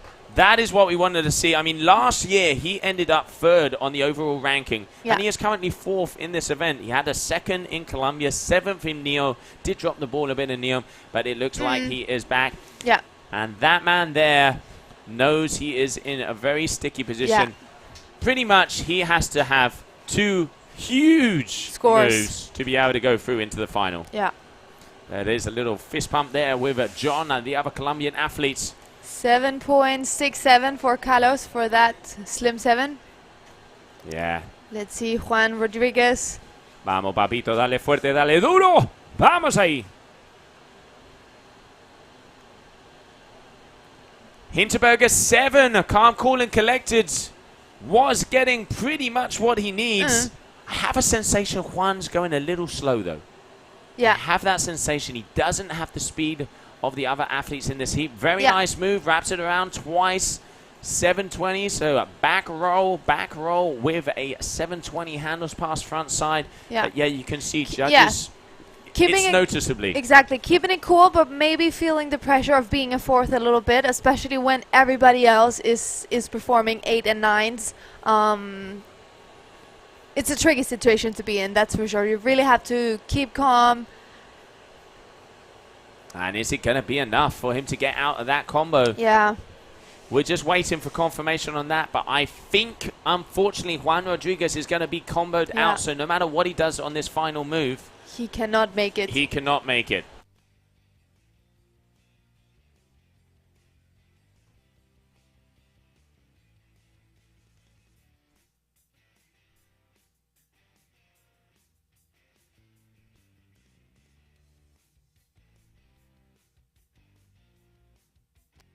And it looks like Artur Gilbert there went down hard. Yeah, unfortunately, another crash from Artur. The kite just going down a little bit. He's not able to keep onto the bar. He is in 3rd place now, so this was an unfortunate crash. Yeah, he rides with so much power. That kite pretty much is about to skim the water. So that's going to crash for him. So it's all going to come down to that final move. All right, Jean-Marie Coccoluto, what has he got for us? I mean, what are we going to be calling out here? Oh, maybe a heart attack. Oh. Mixing it up, changing it out there. Jean-Marie Coccoluto, KGB5. Looked like he got a little tap. Yeah. If I'm not mistaken. Let's see the slow-mo replay here. Yep. Yeah. All right, little nose. That is so stylish. Little nose grab. But I'm going to say I preferred the Stealthfish KGB5 that he had before. What did he get for that one? He had an 8.60. Yeah, it's going to be also hard to improve. It is going to be a hard one. You can see there's a switch of the hands there. Big move there. But I think it isn't going to be bigger than his Stealthfish one, which was a very, very powerful. Coco is looking to improve at least one of his scores, and it's hard when you have 4 really, really good scores already. All right, so Carlos Mario needs pretty much close to a 10 if he wants to overtake Jean-Marie Coccoluto so far. We can see some of the crowd just enjoying the sun rays there on the stream. The best freestyle action we have seen to date. And everybody, pretty much as you see the riders go past, the phones go left, the phones go right. It looks like a tennis match out there.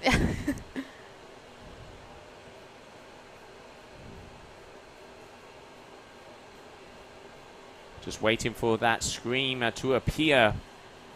There it is, 7.33. Next up, Carlos Mario, Bebe.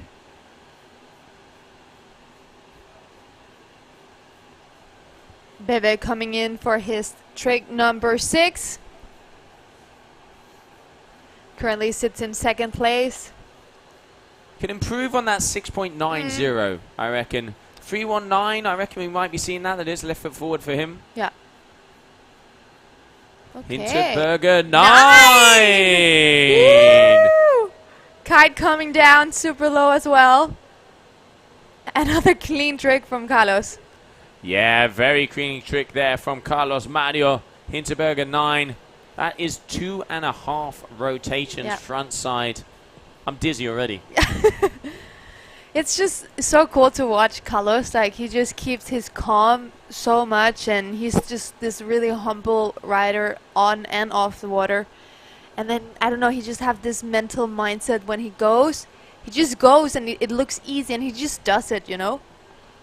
Yeah, no, I mean, you know, he has been on top of the podium various times. He's won events. He's won world championships. Yeah. He knows what it is to be able to get up there and have that crown placed on your head, being called the Freestyle King. And at the moment, it looks like he is in a very good place. But he would have to get another 9 if he wants to go. Juan grabbed out KGB 5.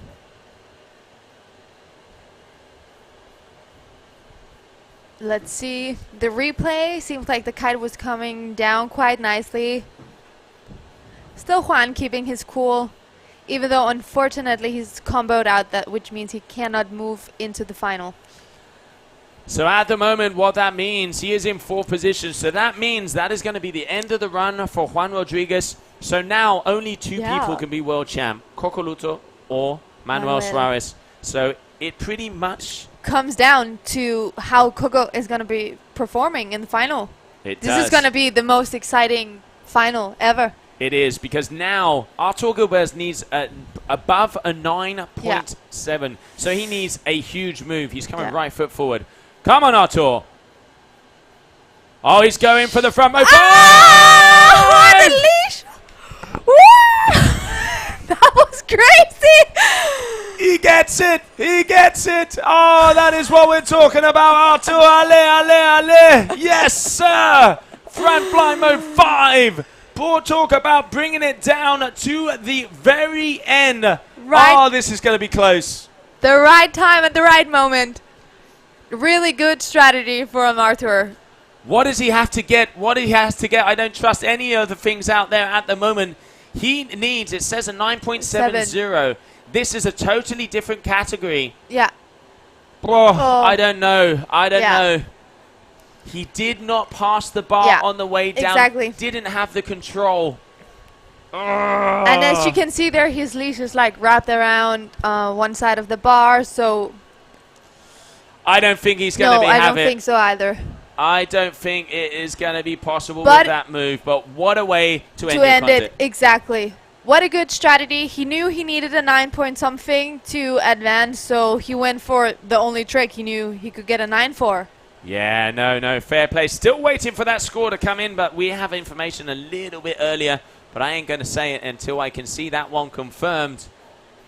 There's the scorecards. What's it going to be? I know they are waiting to see information. They are waiting. Our judges are making sure it's an important moment. Yeah, I can see Artur out the window here. He's patiently looking at the screen, hoping. But also, it is a really, you need a 9. It's a big score. And a 5.77, so unfortunately that is it. So it is official. Gian-Maria Coccoluto and Carlos Mario will be making it in to the grand finale. So two men have this possibility of being world champ. This man here, who is going for back mode 7. Oh, he is just unstoppable. He is on fire. Look at him, bringing the hands up. The thing I like about his attitude out there at the moment is he believes it. Yeah. He believes it. And when an athlete at the top of their game, and you know this, Therese, when you believe in yourself and you are in that zone, wow, it is hard to beat him. I think it's incredible finally to see Coco like in his rightful position, you know. He's been competing for many years, and I feel like this year is his year. He's been training so hard. He's been dedicating all his time to freestyle. He wants this like he never once did before, I think. Oh, he did. And I'm going to say it. Guys, I want to see a 10. That was the best back mode 7 we have seen. Yeah. We want to see a 10. Let's see. And there it is. There it is. 10.00. 10. Another 10. Oh, Gian-Maria Coccoluto. What a way to do it. As we continue on. Last move of the heat, Carlos Mario, baby.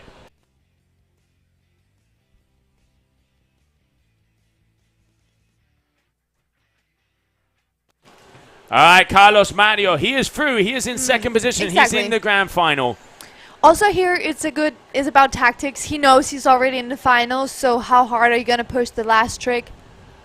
But if we know Carlos, he's going to push it. He definitely is going to push it. If it was me, I'd just go out and do a dead man. Yeah. That would be all right. That's it. I'm in. Yeah, exactly. I'm in the final.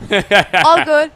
What an incredible heat for all of these 4 guys putting on an amazing semifinals. I mean, these guys. I'm blown away. That is incredible. I mean, once again, Gian-Maria Coccoluto putting on another 10. Yeah. And he has a 36.70. That is ridiculous. Like 2 heats in a row scoring that high. I mean, that's really just showed his hard work throughout the season this year. Oh, it definitely does. And to be able to have a little look again one more time at that hard work. Let's get those that competition highlight. Get going. Big moves coming down here. Semi-final number 1. And next up, semi-final number 2 of the men.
All right, everybody, welcome back, welcome back. Semi-final number 2 coming out there on the water. Let's go and have a little look at the players. Let's bring those face graphics up and see who is in this semi-final number 2 of the men. It's incredible here in Brazil, and we have 2 Brazilians as well here in this semi-final. It's going to be Eric Anderson from Brazil, Adriori Cornell from Dominican Republic, Maxime Chablot from Switzerland, and David Ribeiro from Brazil. Yeah, I mean, he the little youngster all the way on the right-hand side there, 14 years of age. And he's been kiting since he was, I don't know, 8 or 6. I remember him being this really small guy in the lagoon, and now he's here in his semi-final. I'm really impressed with his riding yesterday, getting like 29 points or something. Incredible. He was not missing a beat out there, Teresa. And, you know, he has started off with a backside 317 on every single one of his heats, and he has not missed a single one. Yeah. Yeah, that's really cool. And also Eric as well. He got, last year he placed 3rd, I think, and the year before he placed 2nd. So also have quite some competition experience, competing here in Brazil always. And yeah, Eric doesn't do the full tour, but he always does the events in Brazil, and he always makes the podium. So it's going to be a really exciting semi-final as well. And like the previous heat, anything can happen. We also have Maxime Chablot. Maxime, super talented guy. I mean, he's been working really hard the past few weeks. Didn't have the best start in Colombia, but now he's really ready to send it. He's been super focused as well. So yeah, he was pushing through, and it does look like, I mean, Maxime always is a dangerous athlete out there on the water. As I can see, it is just about 20 seconds away until we get this one started. So Eric Anderson just chilling, just kind of going with a move. He is the first man to jump, though. Yeah, just doing a heart attack 7, warming up. And last person in here is Adriori Cornell from Dominican Republic. Also super strong mindset. Also can throw down crazy tricks. Scored 30 points in his heat yesterday. So I'm sure these guys are going to push themselves so much and perform really well. Oh, they are. I mean, let's not forget the top 2 athletes in this heat will be making it through to the final. Already, we have Carlos Mario Bebé and Jean-Maria Cocoluto. Jean-Maria Cocoluto, the only man who has a possibility, together with Manuel Suarez, to be world champ. And this was the guy that kicked out Manuel Suarez yesterday, Eric Anderson. Stalefish KGB5. Yeah, I think Eric had a little misunderstanding in the beginning. He thought the heat started. He did his heart attack 7. Then he turned around, saw his timer went off. So just went casually, did a KGB5 as his first trick. Yeah, some people kind of water start for their first maneuver, but these guys, they just do doubles. Yeah, easy. And there we can see the crowd starting to get towards the water's edge, as they know big heats out there on the water here in this freestyle paradise. I mean, Therese, you've come here a lot. It doesn't get much better than Taiba. No, this is crazy. I mean, just riding with the lagoon with no people, I think is like the best feeling in the world. I think everybody was like, oh, I can't wait for my heat just to have experienced the lagoon all to myself. So yeah, it's a once in a lifetime opportunity to have the competition here. It's really crazy. Yeah. Coming into the box now, Adriori Cornell from the Dominican Republic, the Black Panther, as we call him. Let's see what he has for us here. All right. Speed bumping a little bit. Huge blind jet 7. Kite coming down nicely. Yeah, it looks like wait to start his heat. Can't quite just see it there, but it looks like he's either on the 10 or 11 meters. Recently changing over to Cabrina, this young man. And he is out there pushing backside 317 at Adriori Cornell. Nice opener. Yeah. It's really cool. It's not a perfect sea kite, his kite, but he still managed to like throw down and stay on the highest level, which I think is super incredible with a kite like that. Yeah, no, absolutely. They've been putting a lot of work into it. We've seen some prototypes, and it looks like it's working here for Cornell as we continue on. Maxime Chablot coming up next. This guy is always a lethal weapon. Yeah.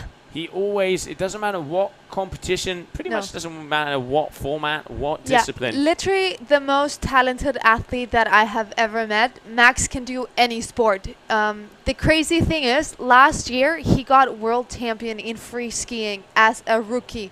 I mean, who does 2 sports and are the world's best in both of them? I mean, that's like incredible. He just have like the strongest mindset ever.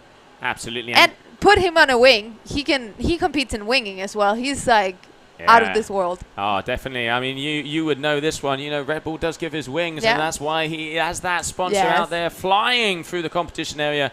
Heart Attack 7 and rocking out the bucket hat. Yeah, exactly. No, it's been so cool to see Max joining the Red Bull team, and joining the team. He's really happy about it, and he truly deserves this as well. Yeah, no, very complete athlete on and off the water. Ambassador for our sport. And throwing down a nice and big to start off with 8.10 first position. Ambassador for the bucket hat as well. Adding some style to the water.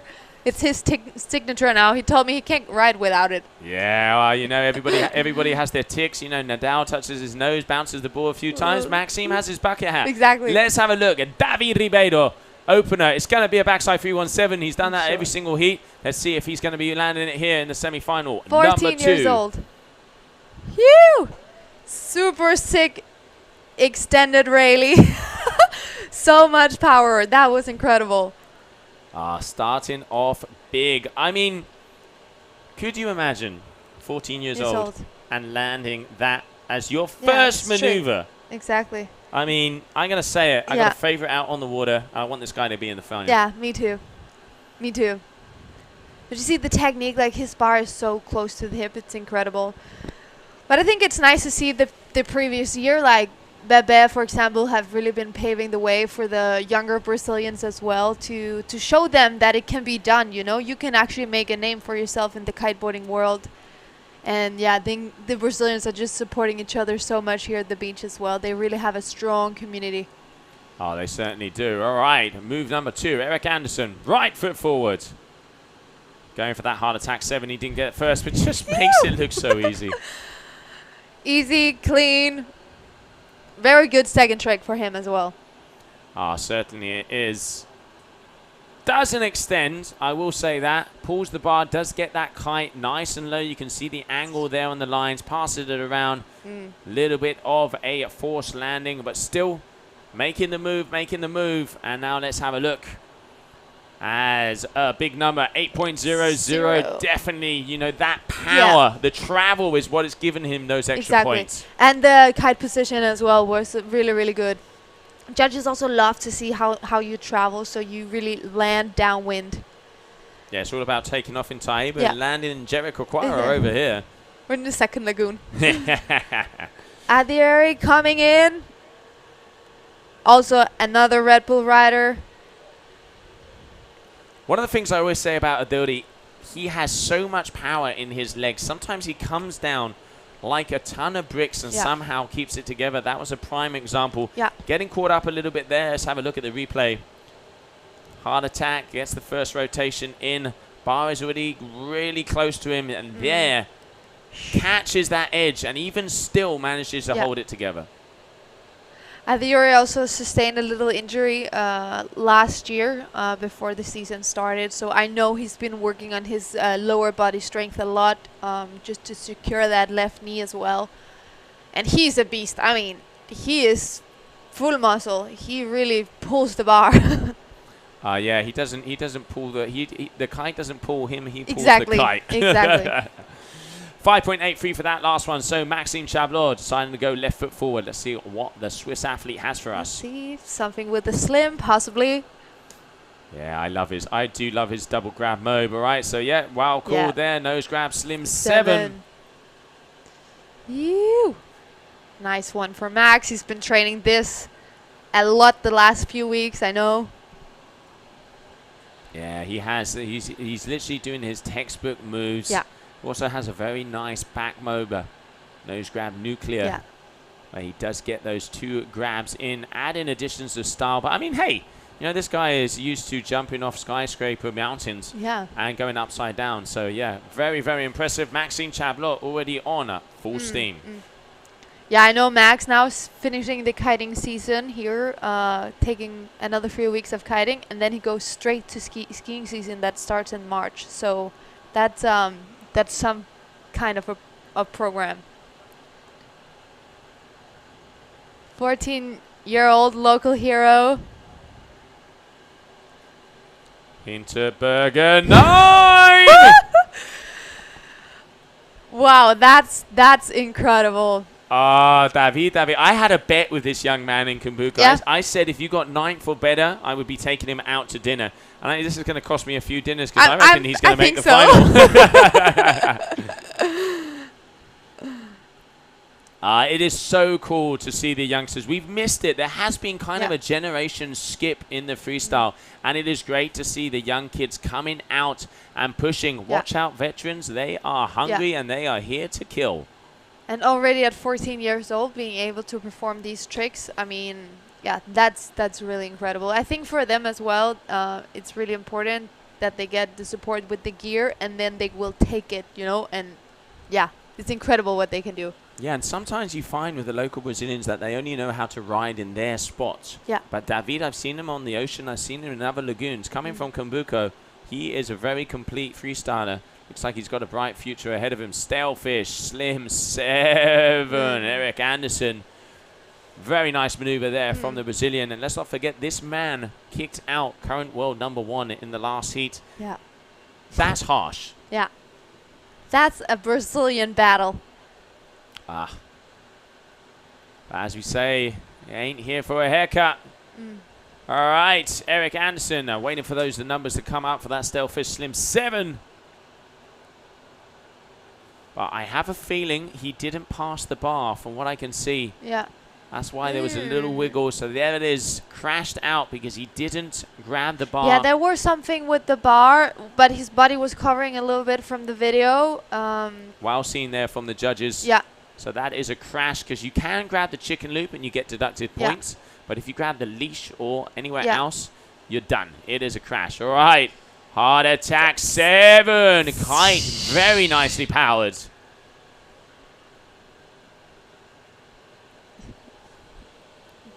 Coming in with so much speed, like in his landing as well. You see how he's like really absorbing the landing. Yeah, really rotates around. Look at this second yank. Pulls that bar towards him. There it goes. Big Heart Attack 7. Adeldi Cornell, and that deserves a decent score. Currently in 4th, but I got a feeling he's going to move through to 1st after that last maneuver.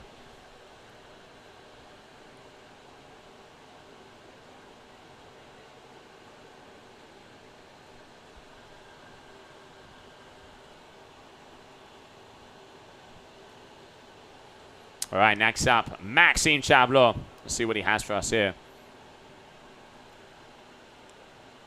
Coming in right foot forward this time.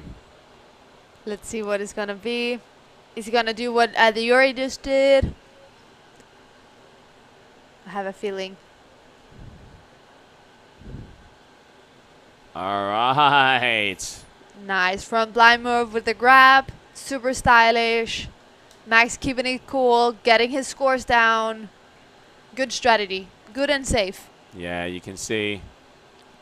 Grabbing the tail, whips it around. Completely in control. You can see that bar nice and slacked out. Lands. Center of gravity really nicely positioned on his board. 6.30. Front blind mode, Maxime Chablot. Your current leader of this heat, 21.97. David Ribeiro. Let's see what the youngster has. Needs a 784. 784 to take 1st place. Coming in for the 3rd trick. Good speed. 319. Right out of the box. That is 3 for 3 there for David Ribeiro. It's incredible to see such a young athlete with this consistency. Easy, controlled, keeping his nerves. Like, he doesn't even have that much of competition experience, but I guess, like, the whole atmosphere, his confidence, his mates on the beach just gives him the perfect ability to perform at this level. Yeah, no, it definitely does. Okay, current standing. Max in first, Davi in second, Eric in third, and Adiyuri in fourth. Yeah, a couple of these guys have had a crash out there, unfortunately. So now this is getting to that moment of the heat where we start to separate the boys from the men. But watch out, there is a boy in this heat acting like a man. Eric Anderson, left foot. What has he got for us here? Going for a calm, cool and collected at Slim 7.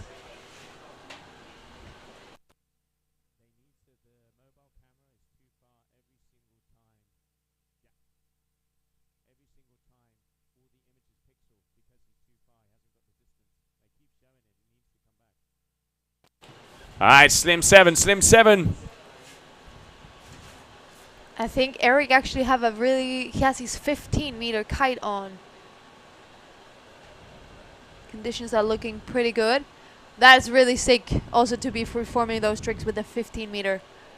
Yeah, he has a slightly shorter lines, Eric. Always rises shorter lines, giving him that extra punch, that extra style. And hey, so far it is definitely doing it as he is in third.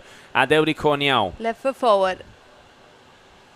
Slim 7 for Adiyuri. Yeah, nice and easy. I mean, these guys make the doubles look just, you know, kind of chilled. And someone getting a little scared there. Someone, watch out. All the girls cheering at the beach. Yeah, there's sharks in and outside of the water, ladies. Watch out as we continue on for the best freestyle action out there. And it is great to see the crowd starting to enjoy because we will be crowning our world champions today. And what better way to end it off? Yeah, exactly. Right now, currently in our semi-final, Heat 2.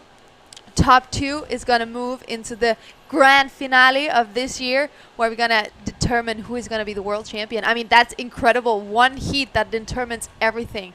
Yeah, it certainly is. One heat, and that's it. This is trick attempt number 4 out of 7. Maxime Chaplot coming in. Oh, just not getting the Mob 7. Just missing out on that one. He's usually really consistent with the Mo 7, landed it multiple times in competition. I'm sure he's going to give it another go. I've been seeing him doing it in the lagoon all week. Yeah, I mean, you know, some of us can do back rolls, some of us can do double Mo's. He really is pushing that one out. What can you do, Joe? Oh, yeah, I bet I could do that. Not. All right, so David Ribeiro.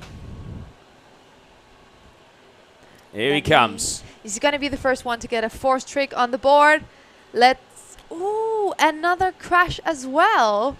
Missing out on that one. Every single time he goes for that Slim 7, he tries to get the grab, but just doesn't quite stretch it out as much. Look like, unfortunately, that is going to be a 0-0 there for David. Yeah.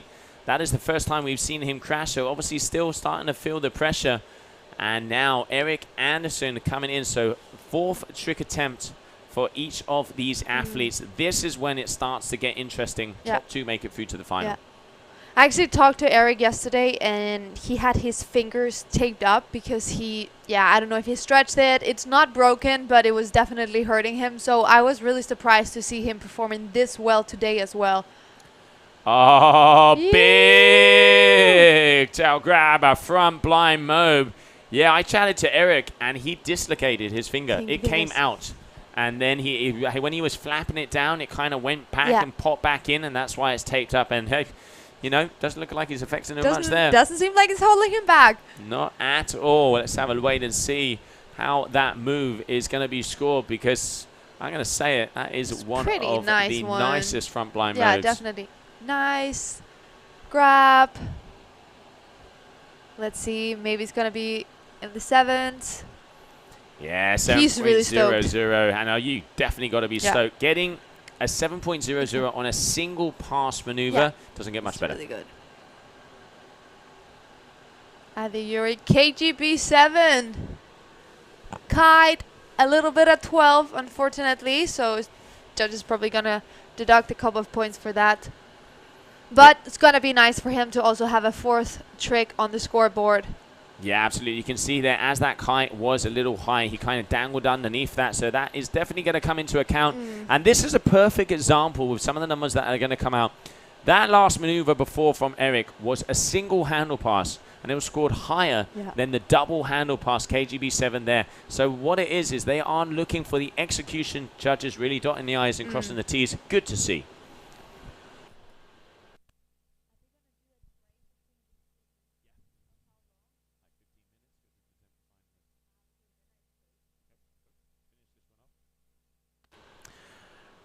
All right, Maxime. What has he got for us? What has he got for us? Maxime Chablot just waiting for his turn to go. He tried the double mobe there before. What are you calling, Therese? I think he's going to go for something else, maybe. I'm not 100% sure, but I wonder what Max is thinking right now. He's focused. He's waiting for his turn. They're still scoring at the Yuri. Let's see. I mean, what a final it's going to be. Jean-Maria Coccoluto, Carlos Mario. Yeah. And then any of these four athletes will make that into a final for the history books.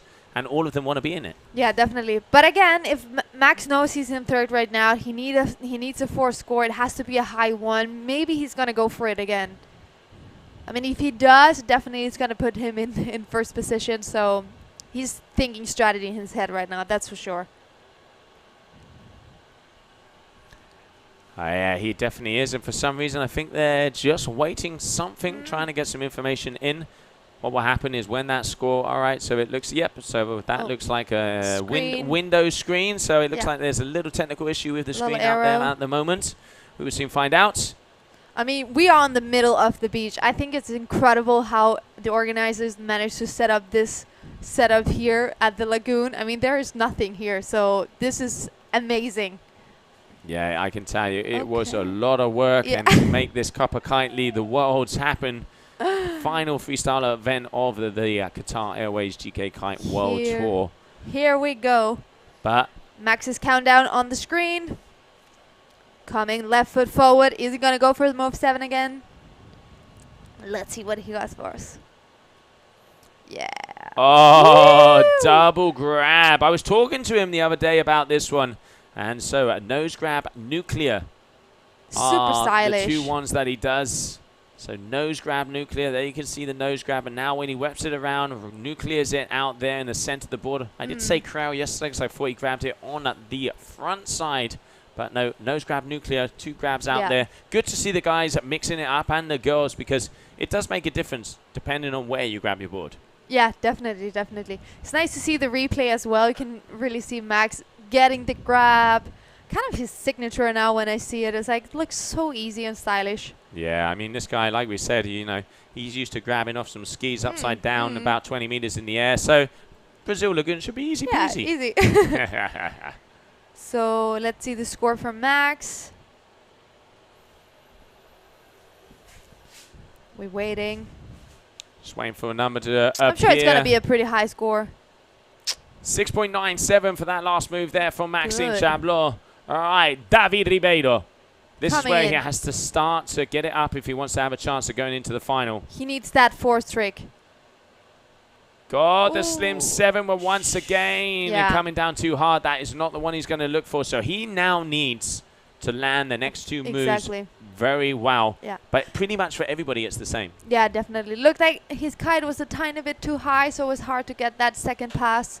100%. Also missing the grab. But he's going to get it next one, I'm sure. Let's see. Eric Anderson, core rider, coming in left foot forward. Hinter 7. Super easy. Kite stays in a nice position. Really good for him to get another good score on the board. He has like really good scores already. 1-8, 3 7s. Let's see if he can bump up one of those scores. So Eric is one of the local riders from Kombuku as well. Also known for his really good riding. Team rider for Core as well. He's been joining quite a lot of competition the previous year. Never the full tour, but always these single events in Brazil, and he always podium. Yeah, no, he always is a force to be reckoned with. And Adeldi Cornell, 3-1-9. A very nice. Black Panther.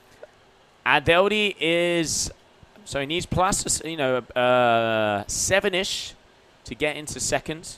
And he needs something above an 8 to be able to go through into first position. Let's not forget, top 2 athletes are the ones that are making it through to that final. And the thing I love about these semi-finals is it is going to come down to the final move. I mean, I feel the heat here in the box, commentator. Imagine on the water, on the beach.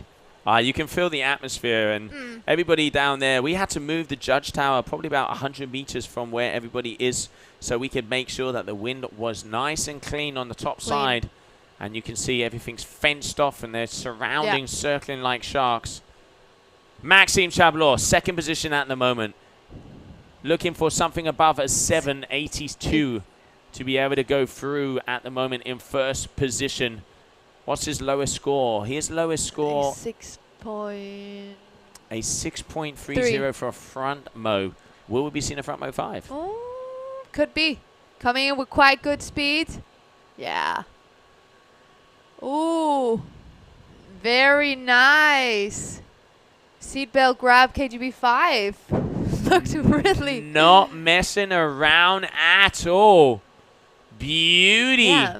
It's cool that the guys are also exploring a little bit different grabs to figure out, okay, how well is this grab going to score? Coco as well, he did 2 different KGB with grabs just to maybe evaluate a little bit, like, okay, which one do they like more, and so on and so forth. And I think Max is adapting this tactic a little bit from what he saw from Coco yesterday. Yeah, very much so. And that seatbelt grab is exactly the same grab that he does on that mo because it's the other way. So going to the left as he passes from right to left, that is the nucleus of the second grab he does, which is exactly the same as the seatbelt he does this way. 9 points are coming up, I reckon, just waiting for confirmations. But I'm going to say it. That is what we want to see. That's what we want to see. There That it is is. where... That's what the judges want to see. That's where they want to push our sport. Really, really good work from Max. Setting a great example as well. It's not always spin to win. It's also about style, execution, innovation. Woo! Wow! Almost making it. Unfortunately, Kite was too low and went into the water. Yeah, that's going to be a crash for him, David, unfortunately. So he is going to need to make something big happen if he wants to have a chance of getting through to the final. But Maxime, that last move is 9.03. And like you said, Therese, the judges are rewarding those kind of maneuvers because that's where we want to see the score, the scoring going. That's what we want to see. That if you add in that technical difficulty, you are going to get the reward. And it's cool. I think after this event as well, we're going to see a change in the way people are training. They're going to move more towards this and not only getting like the 9s, especially for the guys. And the same for girls. We're going to see more toe side tricks. We're going to see more grabs. And this is the way we want to expand as well. Yeah. Make the sport, keep the sport exciting to watch.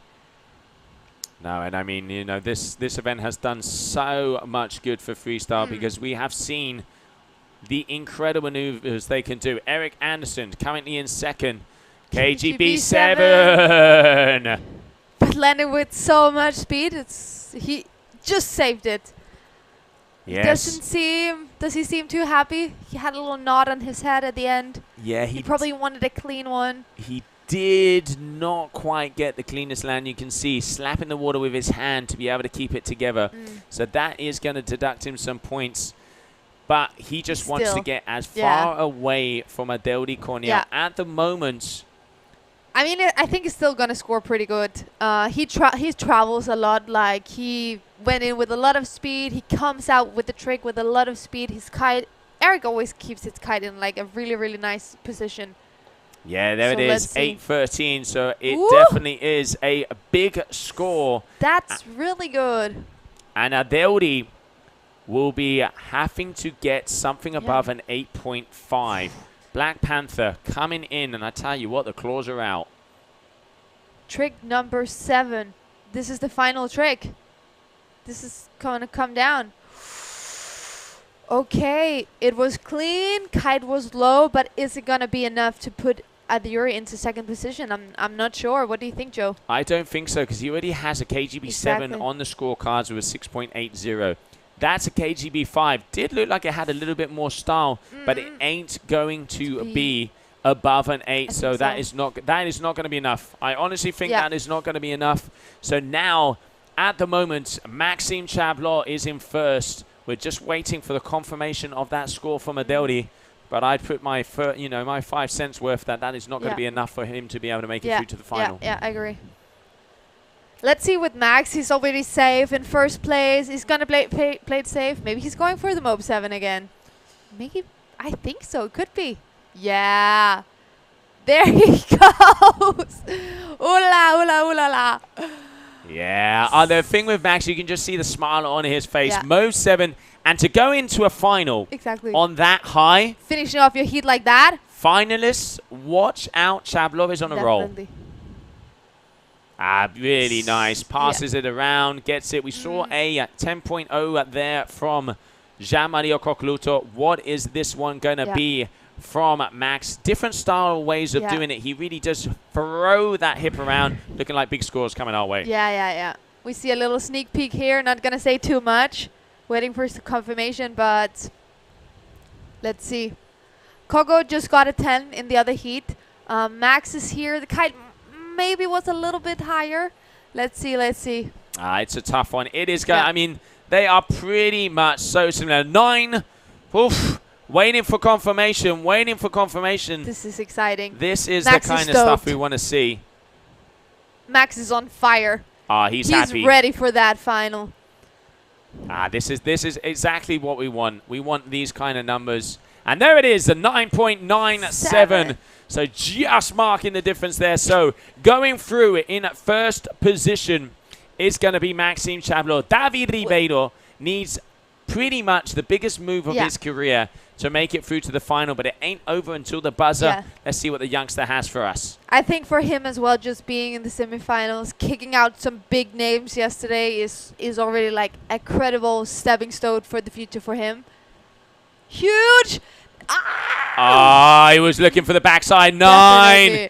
Definitely looking for the backside 9. Exactly.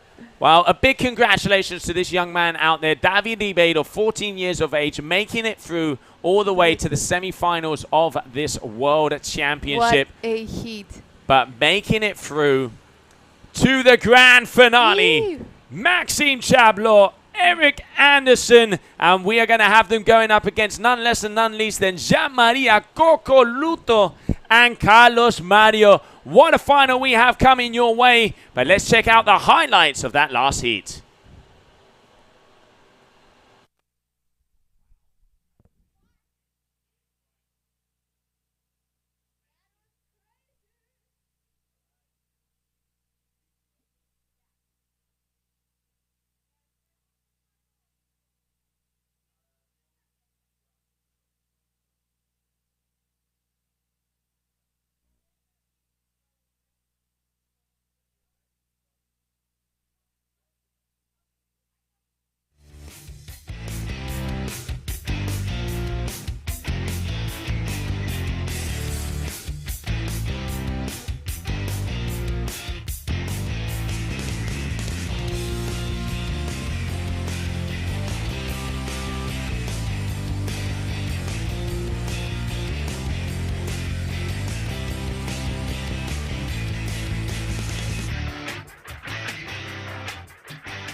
And welcome back, everybody. And standing here to my right, I have our 4 finalists here for the final freestyle event of the season on the women's freestyle discipline. Standing here, Rita and us, another final, and I'm going to say it, Miss Consistency is back.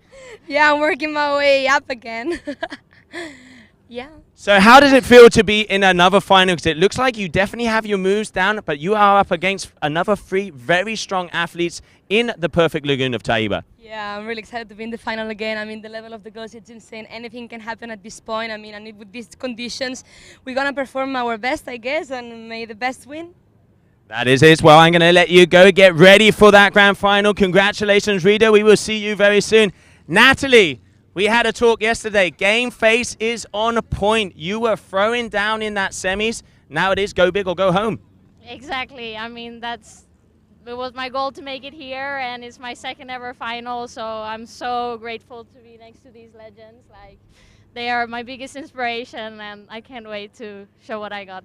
Well, we can't wait to. Good luck out there. Final on the water. Congratulations, Natalie. We will see you very soon. I'm going to move over here. Mika, you look like you have your mojo back together, but I'm going to say one thing. I want to see a Slim 7. I mean, I do too. That's the goal for this next heat for sure. I mean, everyone's riding so well, like that you can really see that the lagoon really makes it for like the perfect conditions for everyone, and like everyone's in just pushing the level and just doing their best, and it's absolutely amazing. So glad to be here. Well, looking like, as let's not forget, if you get 3rd or above, you will be the new world champion one more time. So that is the goal. Go out there, go big, and go home. Good luck out there, Mika. Congratulations. And now standing here with this lady, Bruna, again in another final. You have been a past world champion here in Brazil. And I tell you what, we can see you have the fire. You are pushing like no tomorrow. I'm super happy to be here, Joe. For me, it's a dream come true to, you know, compete in such a perfect condition for freestyle and in my home country too. And obviously share the water with these girls, which are ripping. So I'm just super stoked. I want to be out there and show my best and, you know, make do to this spot because this spot deserves the best. So that's my goal for today.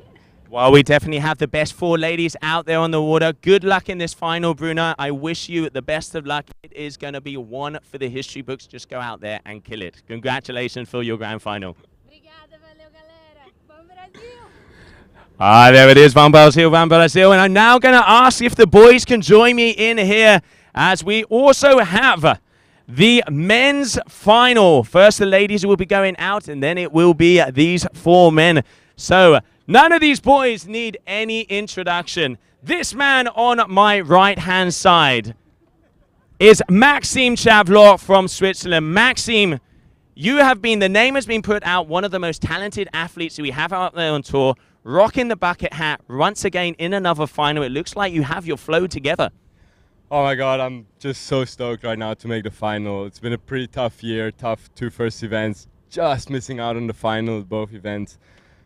Which was a real bummer, and now to make it to the final in Brazil again. I mean, I love this place, and for me, Brazil is really the place where the best riding comes out. This is where you know who's the best rider, and nothing's about the conditions, nothing's about anything else but yourself. And yeah, right now I'm just super stoked to make it to the final. I'm gonna give it my all, and the show starts now.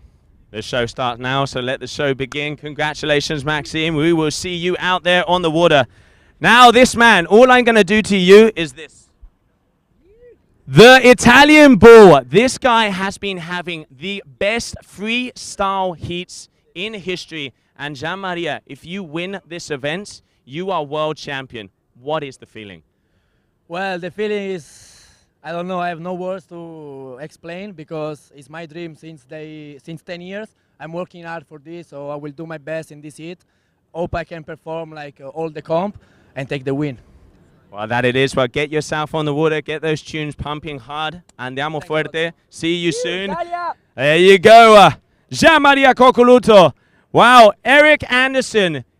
Every single time, Eric, you come to an event, you are dangerous. Você é muito, muito peligroso em los eventos. Cada evento que você vem tem muita potência e outro final. Another final for you, Eric. What's it like to be here in Brazil? Então, feliz de passar para a final. Só de estar aqui eu já me sinto campeão, sabe? Junto com o Carlos Mara a gente está representando bem o Brasil todo mundo sabe que aqui é um dos melhores lugares para praticar. Eu acho que é mais por isso mesmo, porque eu tenho as condições perfeitas e é isso. Vou dar meu melhor agora nessa final, é um dos meus sonhos e espero que dê tudo certo. E o Brasil! Exactly. Well, congratulations, parabéns, brother, parabéns. Dale forte, dale fuerte. And now this man over here, Carlos Mario. Yet another final. You have been a world champion yourself. It must be so nice to be here in Taiba with friends and familia watching you on the water. Então, bastante feliz em estar aqui na final, principalmente aqui na Taiba, onde tem todo o apoio da família, torcida. E agradecer a minha família por estar do meu lado ali, estar sempre na torcida. Muito feliz por estar com o Eric antes mais uma final. Acho que talvez seja a quarta final, terceira final que a gente faz aqui no Brasil. E o Eric é um cara que me inspira muito e a gente treina bastante junto. E é isso, vou dar o meu melhor agora na final para, se Deus quiser, conseguir um ótimo resultado. Well, Carlos just saying that it is really nice to see friends and family watching him out there on the water. It gives him that extra power and to see the young Brazilians coming up, because this man is the ambassador. This is the man that started the movement of the young Brazilian freestylers. Carlos Mario, mucha suerte. Go get it, buddy. We will see you soon. Well, that is it. Those are our grand finalists as we are going to get ready, because first out on the water, we have the grand finale of the final freestyle event of the Qatar Airways GKA Kite World Tour, final of the women.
And welcome back, everybody. So it is grand final time. It is grand final time. Going out on the water, we will have Natalie Lambrecht, Bruna Kajia, Rita Arnaus, and Mikaeli Sol. That will be the grand final of the women. And then right afterwards, we will have the grand final of the men. Jean-Maria Coccoluto, Eric Anderson, Carlos Mario Bebe, and Maxime Chablo. What a way to finish off the final event of the season. As we heard from the interviews of our finalists, it doesn't get more perfect than this location. We have the butterflat water. We have the really nice wind coming in. It does not get much better. Freestyle playground down here in Taiba, Brazil. Let's have a little look at the ladders on the ladies' side to see what was the journey all the way into that grand final. All right, so there we can see in the semi-finals, it was Rita Arnaus and Bruna Kajia with those top scores, gaining those places into the grand finale, and then Mikaeli Sol and Natalie Lambrecht. Mika hitting the 30.40. That is a big difference. As you can see, about 5-point difference from Natalie Lambrecht, who had the second best score of the semi-finals. But it all comes down to one moment. It all comes down to 7 trick attempts as we are getting ready, because in very shortly we will have the grand finale out there on the water. And let's just have a little look-see of what is going on, because if I'm not mistaken, it is saying that in about 3 minutes, we will be starting with the grand final of the women's freestyle here of the Qatar Airways GKA Kite World Tour. And those are the players out on the water. Natalie Lambrecht will be jumping off first from Sweden. Bruna Kajia, past world champion out of Brazil. Rita Arnaus, she was runner-up last year, coming out of Spain. And Mikaeli Sol, your current world #1 and world champion. She has 6 world championships under her belt on various different disciplines. What a complete rider out there. That is the stacked out lineup that we have. Grand final coming your way. Let's have a little look, see what those girls are doing on the water.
All right, so there we can see 2 minutes until the grand final of the women out there on the water. Bruna Kajia, Rita Arnaus, Mikaeli Sol, and Natalie Lambrecht for very big riders coming our way.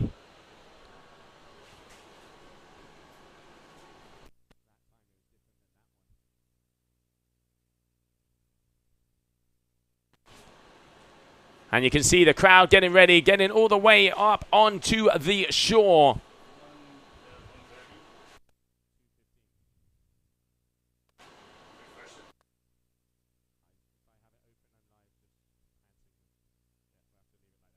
All right, so 1 minute, 20 seconds. Let's keep that camera right on that countdown, please, so we can see exactly where they are going to start. Natalie is going to be the first athlete to jump out first. It looks like there we can see her just went through the screen.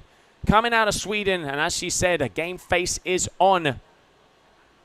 Smiles are out. She had a very, very nice semi-final heat with some big moves. Let's have a look at the scores that she got for that one.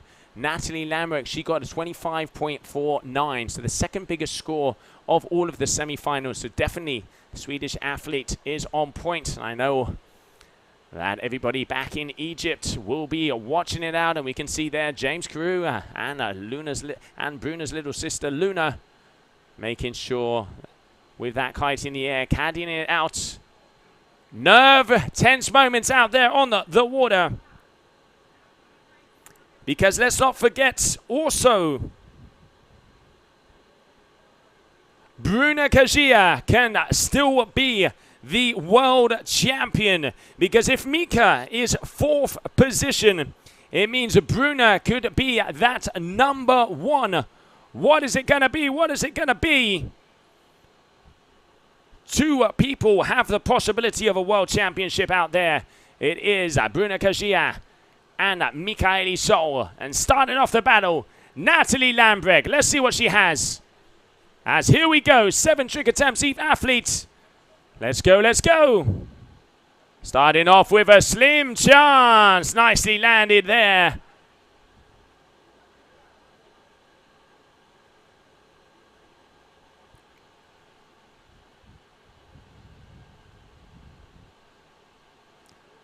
All right, there it is, there it is. Making their way down. 6.20 opener. All right, Bruna. She has been on fire the whole event. So much style. She knows what she has to do.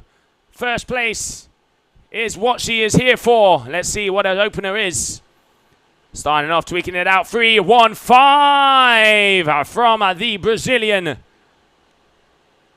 2 for 2 for these ladies out there at the moment. Rita Arnaz next up for her opener. Nice tweak on the old shifty. Wraps it around. Landing that 5. 4.97 for that 3-1-5 there from Bruna.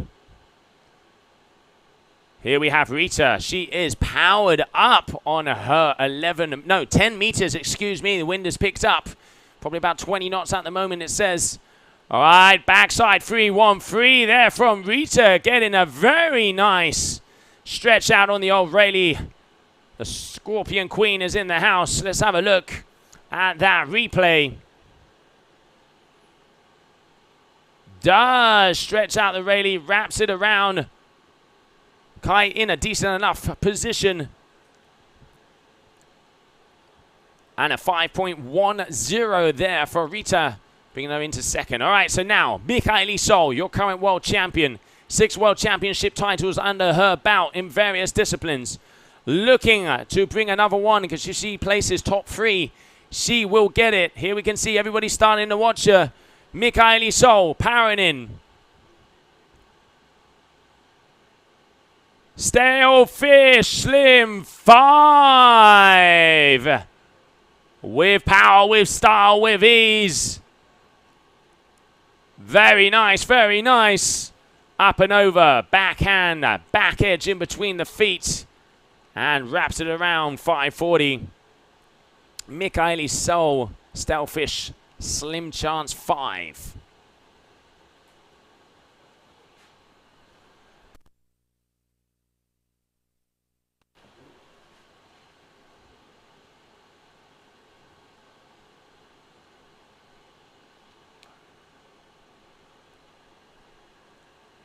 So Natalie for her second trick attempt. There we can see her dive in a kite. Here she goes. Left foot forward one more time. She definitely has her game face on.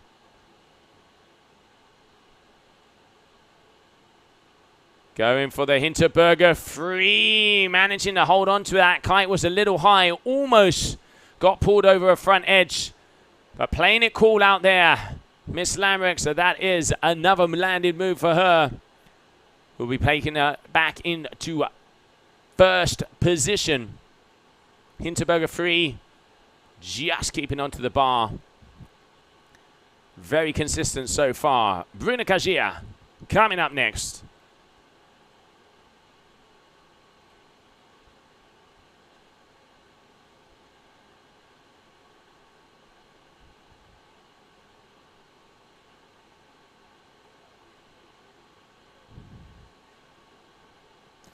And we can see Mika there with Fabio and Grosso above the water coaching. Been helping out Mika from the very beginning. All right. Kajia, right foot one more time.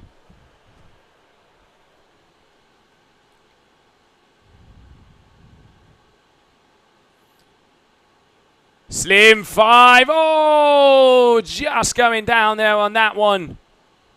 Unfortunately, grabbing that front edge, that was nice and powered. And there we can see Natalie Lambrecht.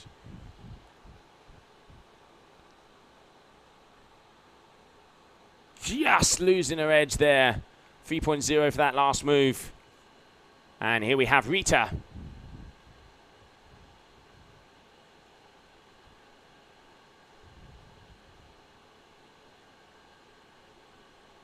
Hinterberger free. The Spaniard means business out there. Very nice Hinterberger free. Extends the railie, hits the back roll, rotates it front free round. Bar passing in the center of the bar. And definitely a very good score out there for Rita.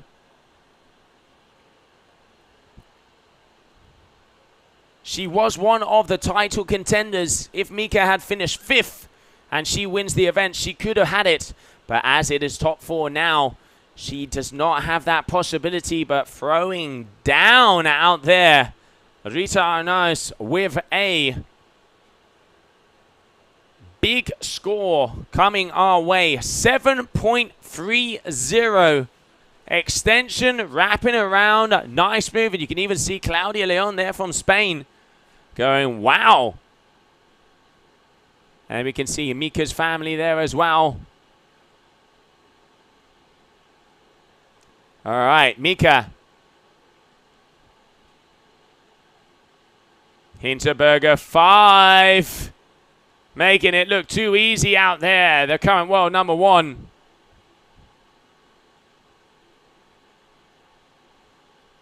Just look at the face of concentration of this young athlete. Round, rotates, looks over her shoulder, engages, and there it is, spotting that landing. Another big move there for Michaeli Sol. Looking like she is on a track at the moment.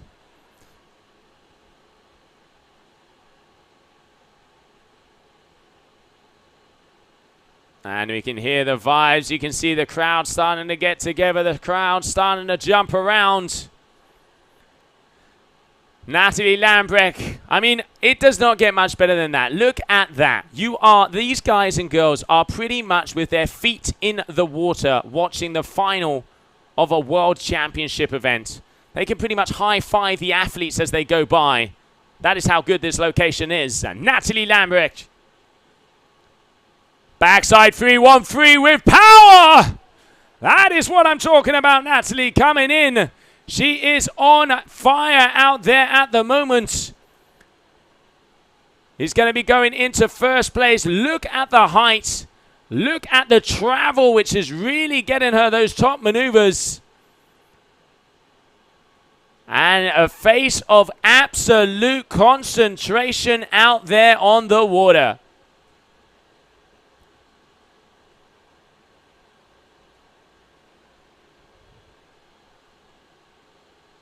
Just waiting for that score to be dropped. All right, here comes Bruna.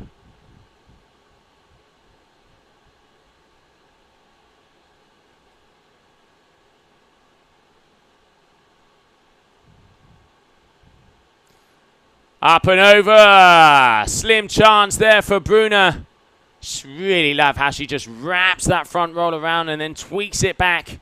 Very stylish there from the Brazilian.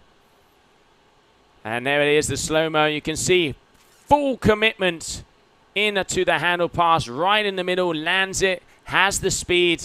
And you can just look at the face of concentration on all of these athletes. 6.47 there for Bruna. And a 6.00 for Natalie on that last backside free. Returns. All right, tweaks it out. Slim chance. She has her consistency back. The Spaniard is on full form. All of these athletes are not missing a beat. But hey, this is the grand final of the final event of the year. And what a way to end it off, where the World Championship has to be decided in that final heat. It just shows where the level is and how talented all of our young athletes are. But at the moment, it is the Spaniard, Rita Inaz, in the driving seats as we continue on. Michaeli Sol for her trick attempt number 3.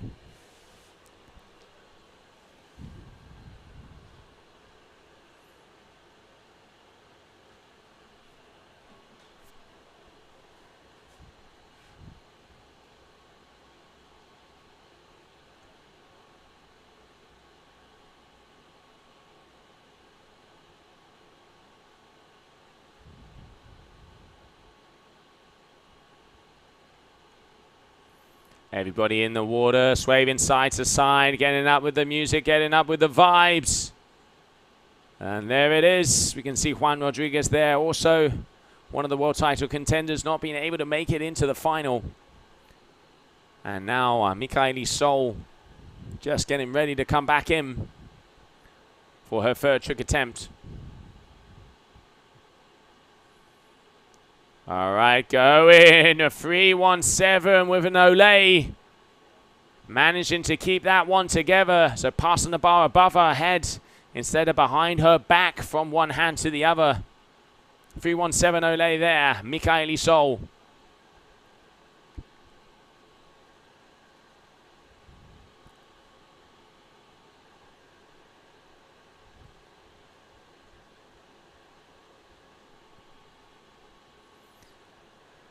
Showing full control out there on the water.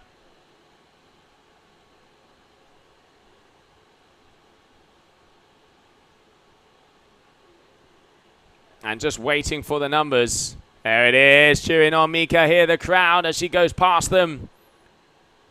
Waiting for that score to come in.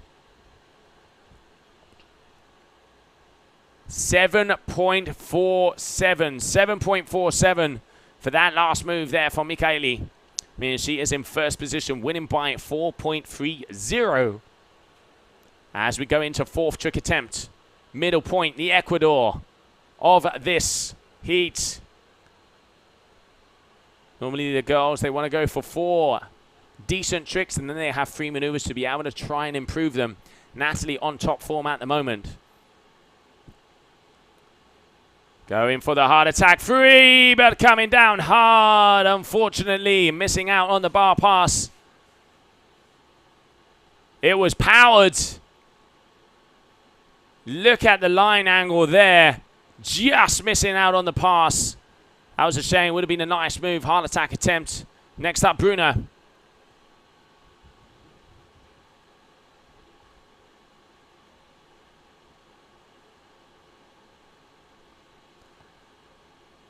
As Kajia comes through the center of the competition area.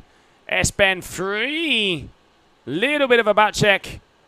Let's see the replay of that one. Here we have it.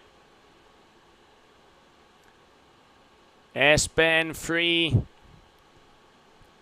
Just going over on her backside edge and spinning out a little bit, so not the move she wanted. Rita Arnas Hard attack with power and flair. Sí, señor. Dale fuerte. Rita Arnaz at the moment pushing like no tomorrow.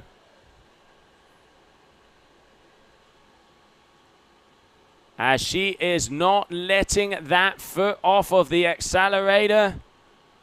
Todo gas for Rita.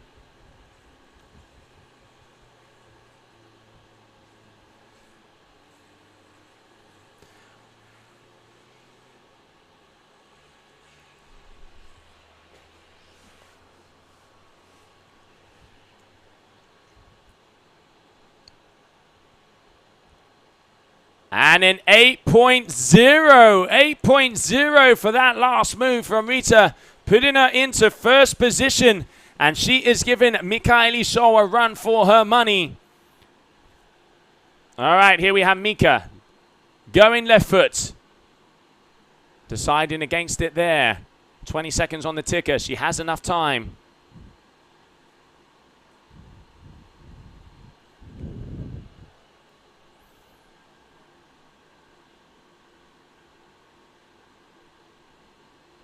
Oh, she's got 5 seconds. She is going to be timed out if she is not careful.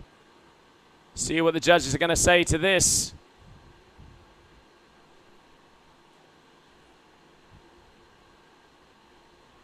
Yep, she has been timed out, so that is going to be a crash for Mika. I can see the X is coming out on the screen. So unfortunately, even though she landed that maneuver, that is going to be a crash for her. So Mikaeli Sol crashing out on that move. All right, so Natalie Lambrecht, 5th trick attempt, 5th round of tricks for each one of these athletes.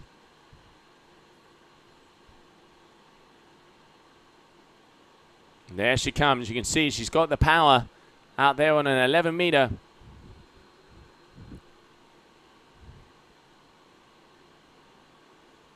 Oh, the face. Espen Blind showing the control. She was definitely looking for the heart attack, but saw as soon as she popped, she wasn't going to be able to do it.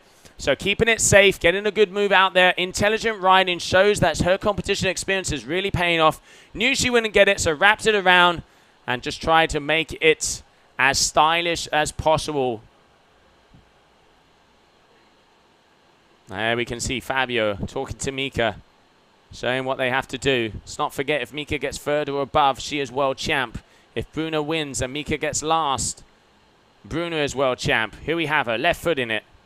Over the top, KGB, nicely executed there from the Brazilian. KGB, Bruna Kajia.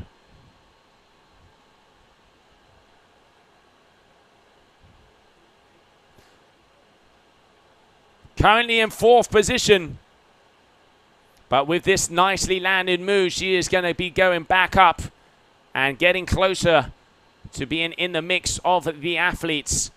First position so far, Rita. Second, Natalie Lambrecht, 677 for that. KGB, very nice move there from Bruna Kajia. All right, here we have Rita.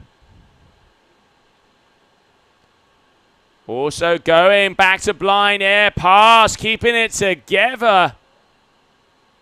Really good landing there from the Spaniards. Compressing herself, making sure that she did not butt check that out. Here you can see, pushes it, holds it together by getting that edge. Back to blind air pass there for Rita Arnaz, but I don't think that is going to improve on her scores. 4.93. Still in first position, winning by 363.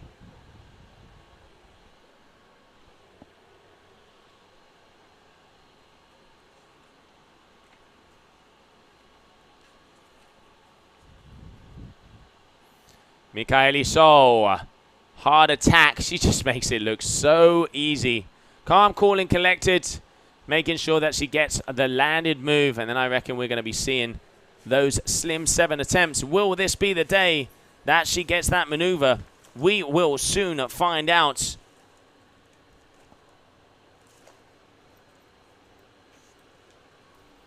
Mikaeli Sol, the current world #1. aiming up for her 7th World Championship title. And what a place to do it than in your backyard. Natalie Lambrecht, 6th trek attempt. She is currently in 3rd position. She's going to want to start to improve.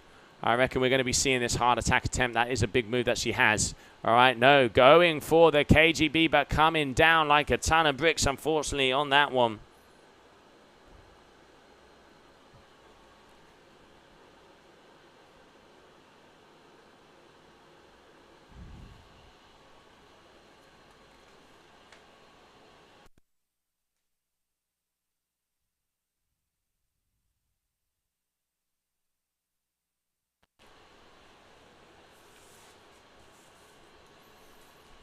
All right, here we have Bruna. Starts to need to make some big moves. Going over, hard attack, coming back, Bruna Kajia. Oh, that is a very good move there from the Brazilian athlete. That could start to put a mix. That could start to get her back in to contentions here for the podium. Going forward, a very nice hard attack there. Waiting for the score to be confirmed.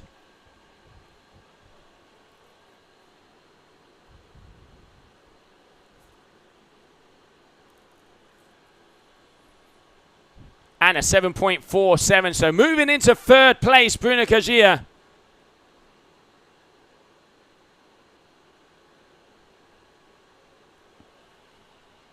Here we have Rita, pushing forward, needs an 860. Going forward, big KGB, can she keep it together? Just missing out on the landing there by the skin of her teeth. She knew it had to be something big, as she is battling for that 1st position. 2nd place there for Rita. It looks like, I hope she's okay. Full rotation around, tweaks it out, gets the bar, but just as she came down, a little bit too toe side heavy and went down underneath the water. So that is going to be a crash for her. All right, Mika. She said she'd do it. I want to see those 7s. I want to see those slim 7s. It is right foot forward. Over the top. She gets the stealthy slim 5.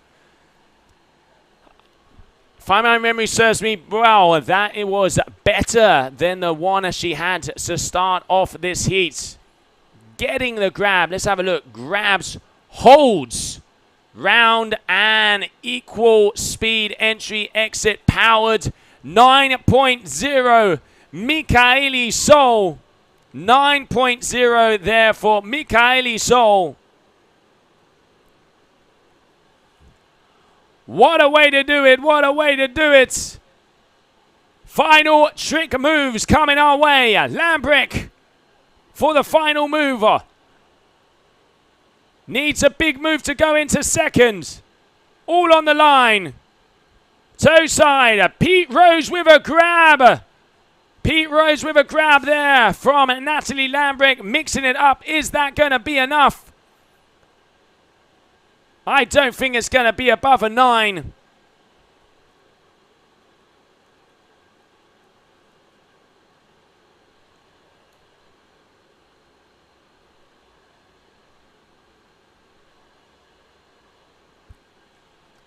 I definitely don't think that is going to be a 9. All right, Bruna Kajia. She needs a 6.0. She needs a 6.0.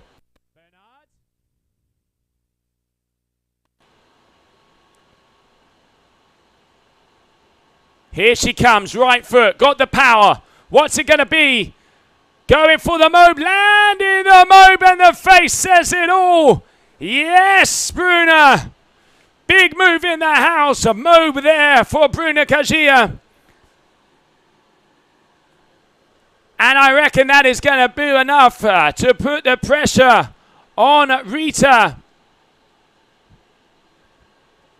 7.27, putting her into 2nd.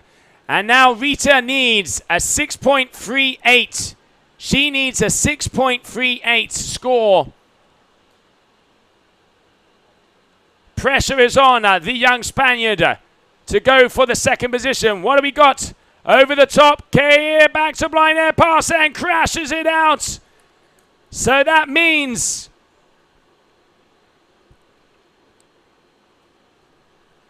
that it is Bruna Kajia in second position. And it also means that we have a new world freestyle champion, Mikaeli Sol, who has her final lap, her final move attempt. Victory run coming at us as she is going to finish first and winning this event and winning yet another world championship. Mika, land that slim 7, end it on with a bang. Up and over. There it is. Oh, going for the slim 7. But ladies and gentlemen, I give you your new freestyle world champion from Brazil, Mikaeli Sol. Ah, incredible work there from the young Brazilian, winning this event in first position. She only needed to get top 3, but she is a champion at heart. So first position here in Brazil and your new world champion, Mikaeli Sol. Second position, we have Bruna Kajia from Brazil. In third, Rita Arnaz from Spain. And in fourth position, Natalie Lambrecht. We are going to have a quick break in between these two finals. So let's have a look at the highlights of the grand finale of the women here in Taiba, Brazil.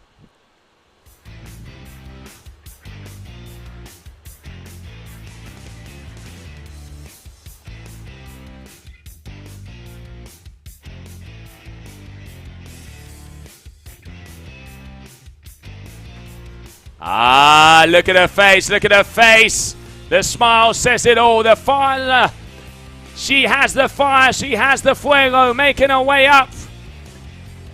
As she's going to be making her way up to the crowd, and I tell you what, there is going to be a party happening there. As we have a new world champion, one more time, dominating the sport, this young lady. Incredible work from Mikaeli Sol. And there also Bruna Kajia, the runner-up at this event. One more time. Amazing work out there. What a way to do it there for Bruna Kajia. Ah, the hands in the air, And we're just going to wait to see if we can see Mika making her way back to the shore. As she is there, going to start to enjoy that sweet feeling of being once again a world champion. And let's have a look at the highlights of that last heat.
All right, so welcome back, everybody. Welcome back. We just saw Michaeli Sol take the World Freestyle Champion. She is the new reigning champ. That is 7 World Championship titles under her belt in various disciplines. Second position, Bruna Kajia at this event. And third position, Rita Arnaz. Fourth, Natalie Lambrecht. But Michaeli once again on top of the world as your new freestyle champ. Now it is time to go out there on the water with the men. Let's have a little look at the players. There they are. Carlos Mario Bebe from Brazil. Eric Anderson from Brazil. Gian Maria Coccoluto from Italy.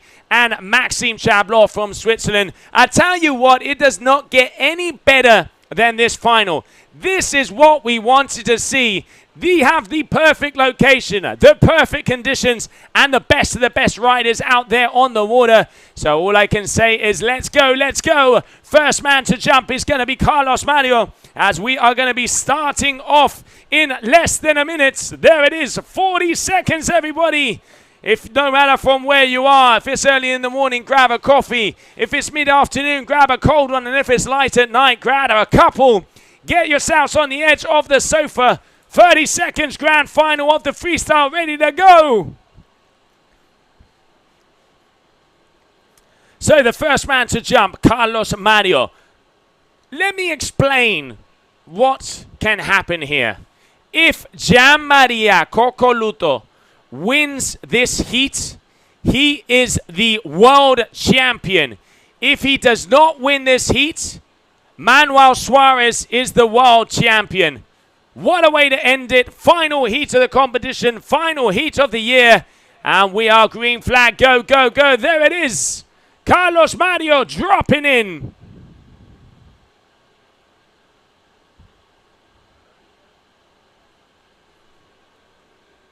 Oh, backside 317 with a little bit of a sneaky grab in there from Carlos Mario.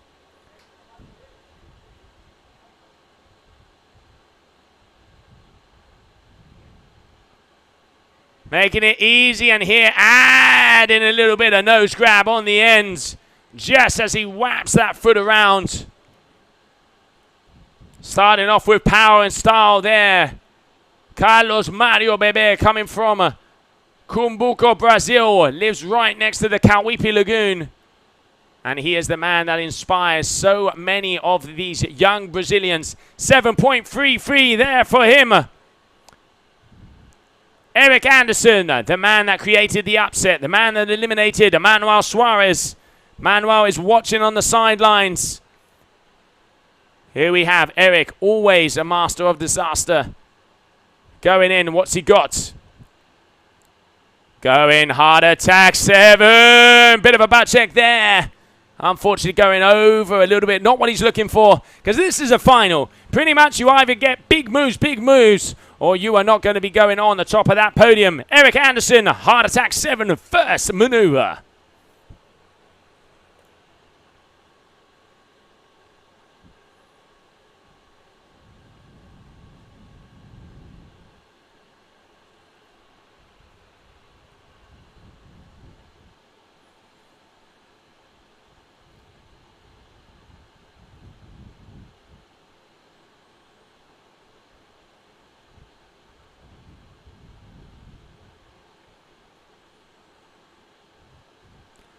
All right, Gian Maria Coccoluto always opens with a front blind mobe. I tell you what, it is nerve-wracking out there. This guy has pushed so hard throughout all of the years, so hard throughout all the contests, and it comes down to this heat. He has to win to be world champion. Let's see, Gian Maria Coccoluto. Up and over, grabs it out, double grab! Gian Maria Coccoluto, tail nose, front blind mobe, showing that he is in sync. Grande, bravo, bravo! Kite was a little higher than he normally has it, making sure that he gets it. 7.00 for that tail grab to nose front blind mobe. Maxime Chablot up next.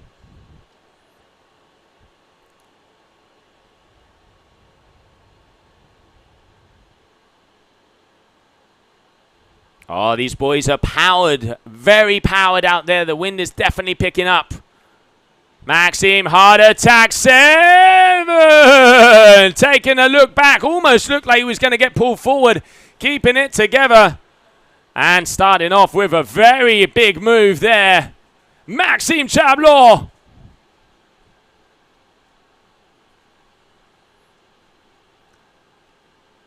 Landing it perfect.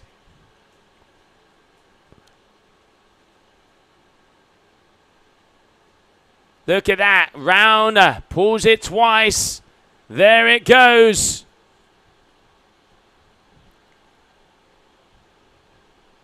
.00 heart attack 7. Maxime Chablot. What a way to start off with a bang. All right, Carlos Mario, second trick attempt.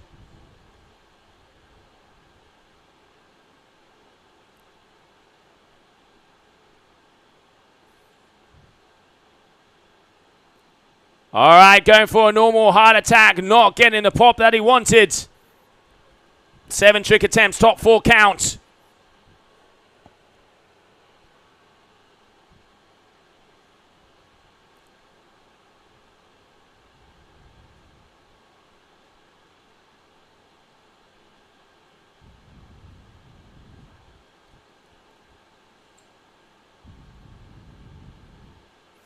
Eric Anderson.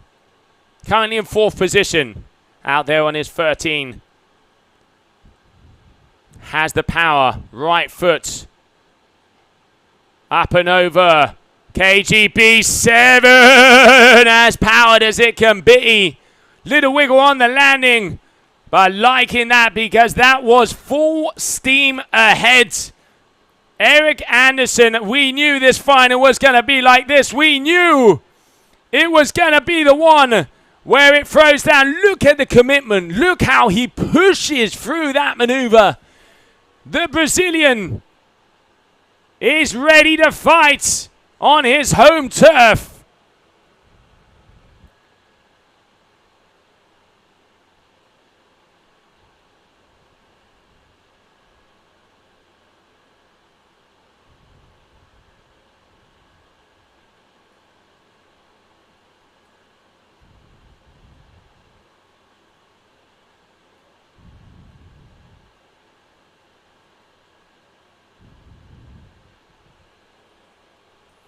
All right, now waiting for the numbers to be dropped. Next up will be Cocoluto. 8.83.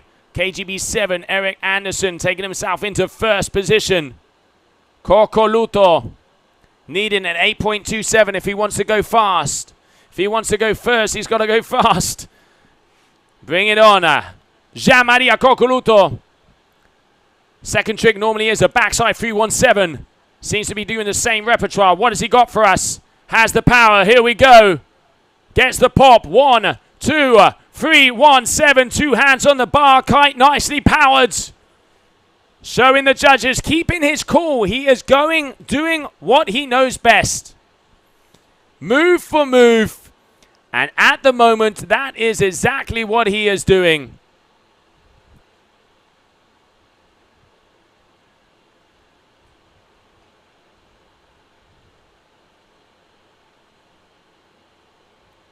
With a 6.90 there for that backside 317 from Jean-Maria Cocoluto. Currently in second position.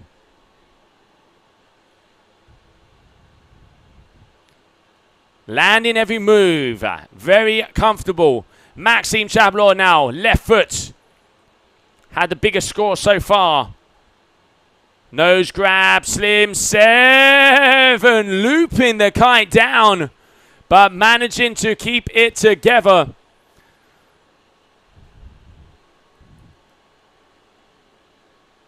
There it is, that nose grab. Really nice and really wrapped that around. But he had to grab the bar a little bit on the side and making that loop. keeping his mojo together there. 6.50, 6.50. Maxime Chablot moving his way into first. Third round of trick attempts. Oh, I tell you what, I got goosebumps. All right, Carlos Mario. Out on his 10-meter. Powering his way through. Here he goes. All right, deciding against it. 17 seconds. He needs to get a decent move here because he already missed out on a small score. Every score counts. Going left foot forward, deciding against it. Up and over.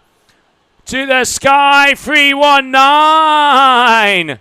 Perfectly landed there from Carlos Mario Bebé.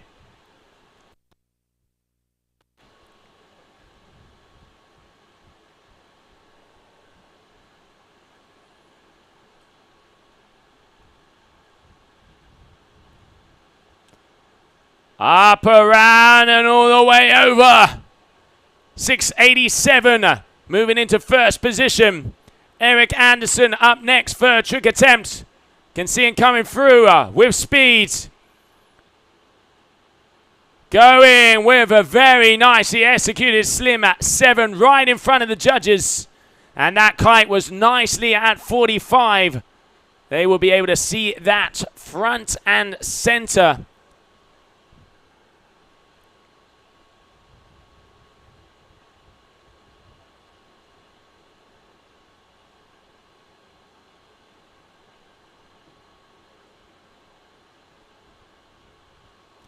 Perfectly landed. Slim 7 there from Eric Anderson. 7:27. All right, now this is where it starts to get interesting. This is where normally Jean-Maria starts to step it up. Here we go. Coming in right foot forward.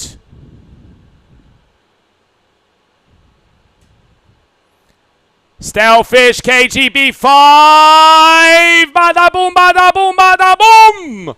There's Jean-Maria Coccoluto. Calm, cool, and collected. KGB 5 with a Stalefish grab. He is just doing his repertoire. He knows he has the moves to be able to have the win. And you can see there, full compression all the way down. Big move out there on canvas.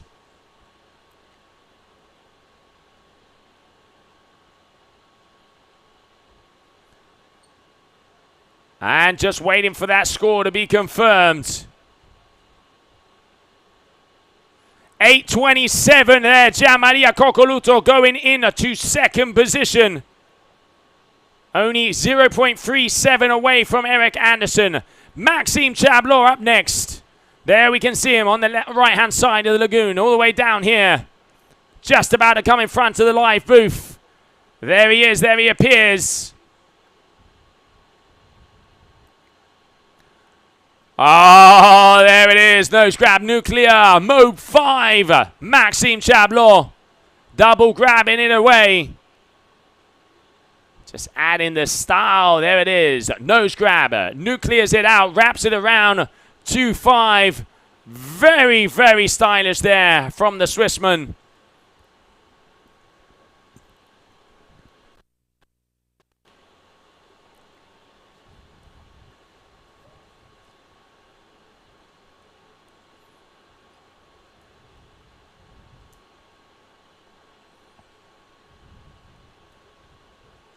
$7.37. Maxime Chablot back into first position. Carlos Mario. These guys are trading punches every single round. Here he goes.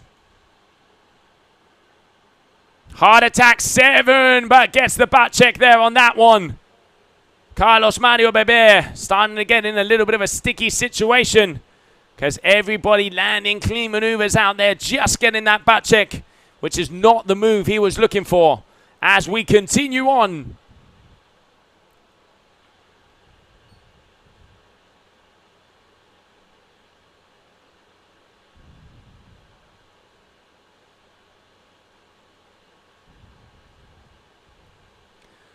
Eric Anderson, the man in second place. Right foot forward. He has the power. He has the flow. What has the Brazilian got for us? Front blind mobe and stretches himself out at the very end, standing tall in front of the judges.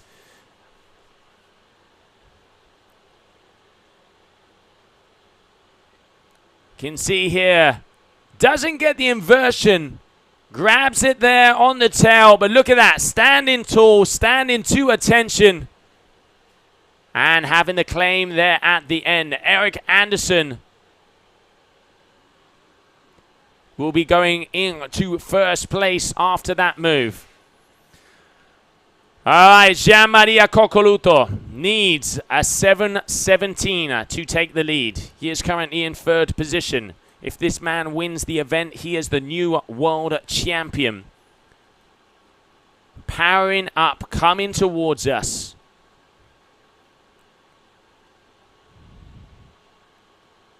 Been dominating all events. He has to dominate now if he wants to take the whole prize home. Up and over, hard attack, 5. Landed nice and easily. I wonder if he was going to go for the 7 there. But keeping it easy, keeping it smooth. 7:17 is the number he needs to go into that first place.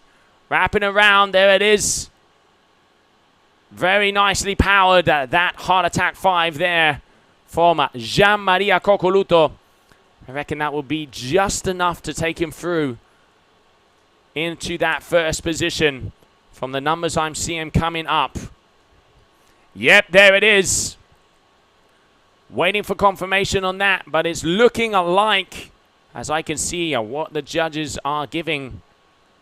An 8.00, Jean-Maria Coccoluto. First position, 30.17. So now it's when they start to improve their scores.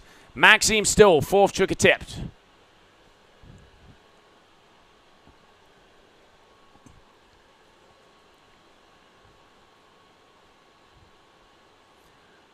Oh, whoa. Going for that seatbelt grab we saw before, but letting go of the bar midway. That's going to be a crash for him.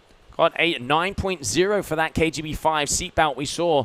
Here it just looks like, unfortunately, just misses the pass on the bar there and comes down. So that's a crash for Maxime. Trick attempt number 5 for each athlete about to start. All right, Carlos Mario. Slim 7. Left foot forward. For the Brazilian powerhouse.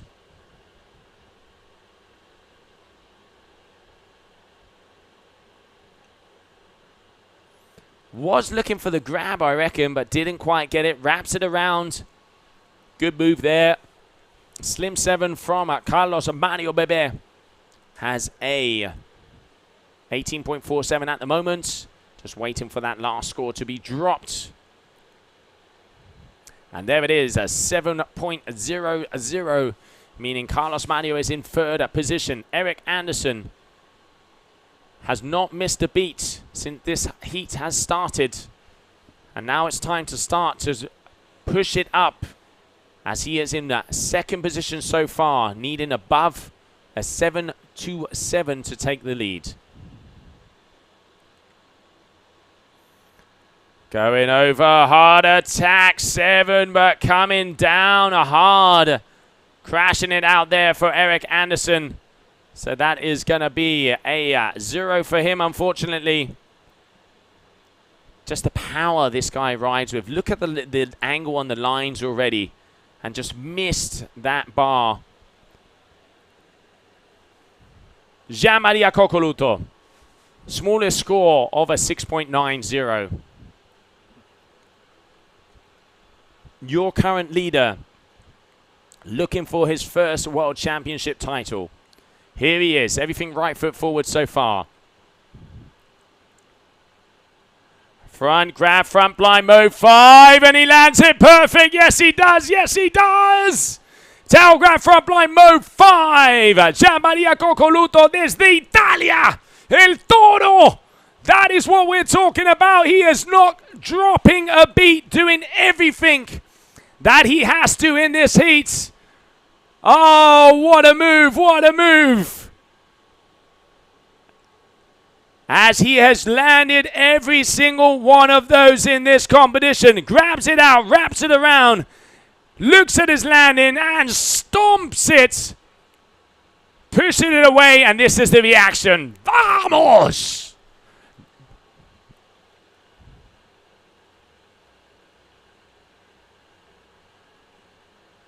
Everybody waiting, looking at that screen. And look at the faces. Look at the faces. As we're trying to see the number come up for Cocoluto, 9.43, 9.43. Jean-Maria Cocoluto in first position so far. Starting to separate himself from the pack. But there is still a lot of moves to go. It ain't over yet, it ain't over yet. Maxime Chablot.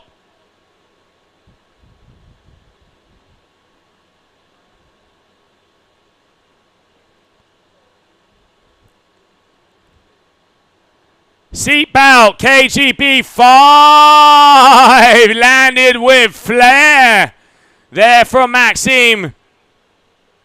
Pushing it, needs a 6.46 for second, a 9.73 for first. Big move out there for Maxime Chablot.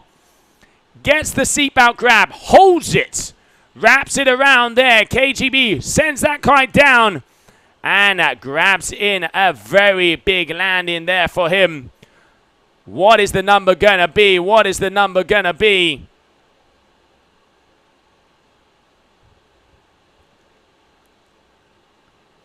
It is so close in between these top athletes. It is so close. 9.60. 9.60.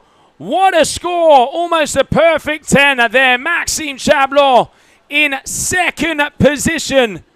Throwing down here in Brazil. Carlos Mario. Left foot forwards. It is nothing but big moves out there now. Hinterberger 7, but getting a bit of a butt check still. Getting the landing there, Carlos Mario, baby. Comboed out at the moment, but this is that move I reckon will give him the possibility to be able to have a chance to scale his way up the podium. There it is. Just a little bit of a butt check there at the end. As we wait for scores to be dropped.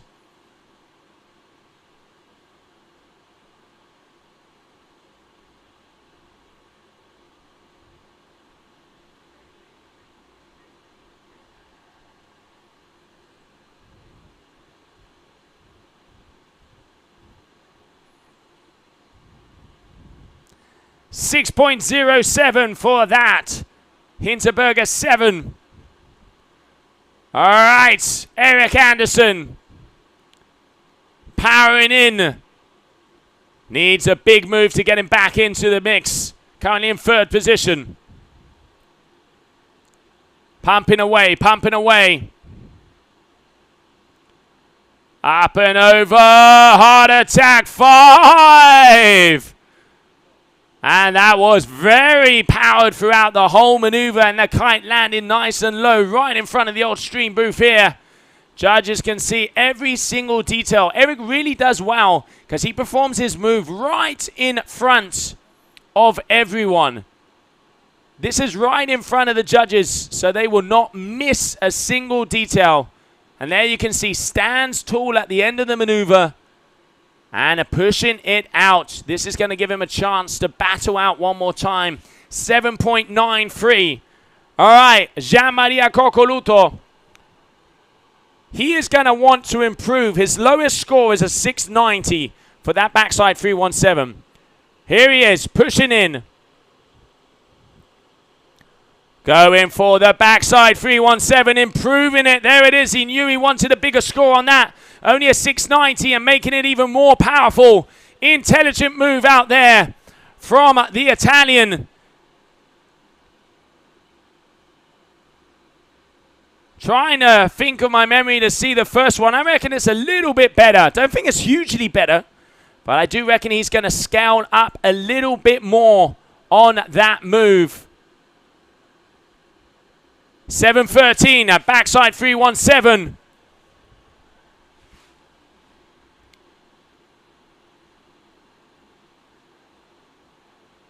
All right, here we have Chablo. Trick attempt number 6. Right up there with Maxime. There's a battle on in between these two athletes. Here he comes. It ain't over yet, I can tell you. Up and over. Oh, missing out on the bar. He was going huge out there. Maxime Chablo losing the bar on what looked like a front blind move attempt. I've seen him do front blind move 5s. Was he going to be going for that? We will not know. As there it is, everybody's starting to get the party on as it is the final round of tricks for all of these athletes. Carlos Mario powering in. Going for heart attack 5, but coming down hard. Carlos Mario there.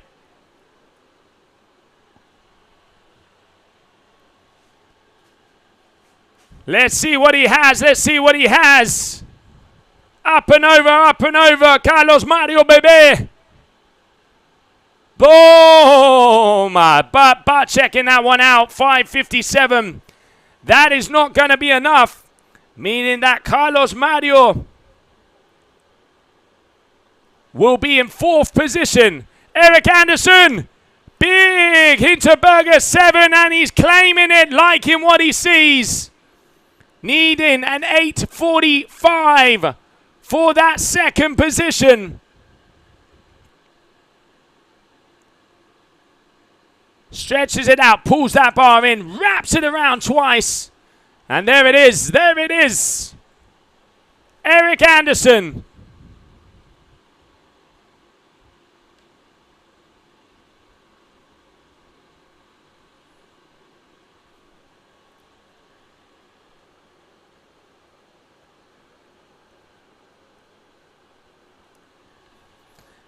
Waiting for a number. Is it going to be above an 8.45 for 2nd position?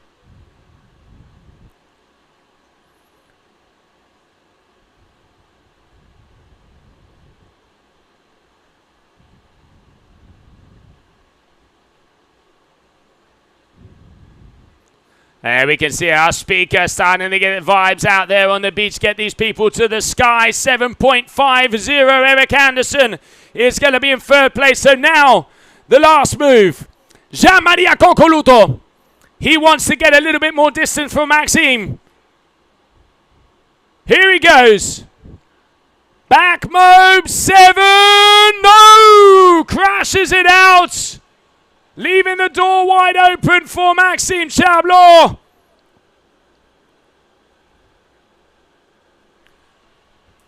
Leaving the door wide open for Maxime Chablo. It all comes down to the final move. If Maxime gets above a 686, he will take the win, and Manuel Suarez will be the world champion. If he doesn't, Jean-Maria Coccoluto will be the new world champion.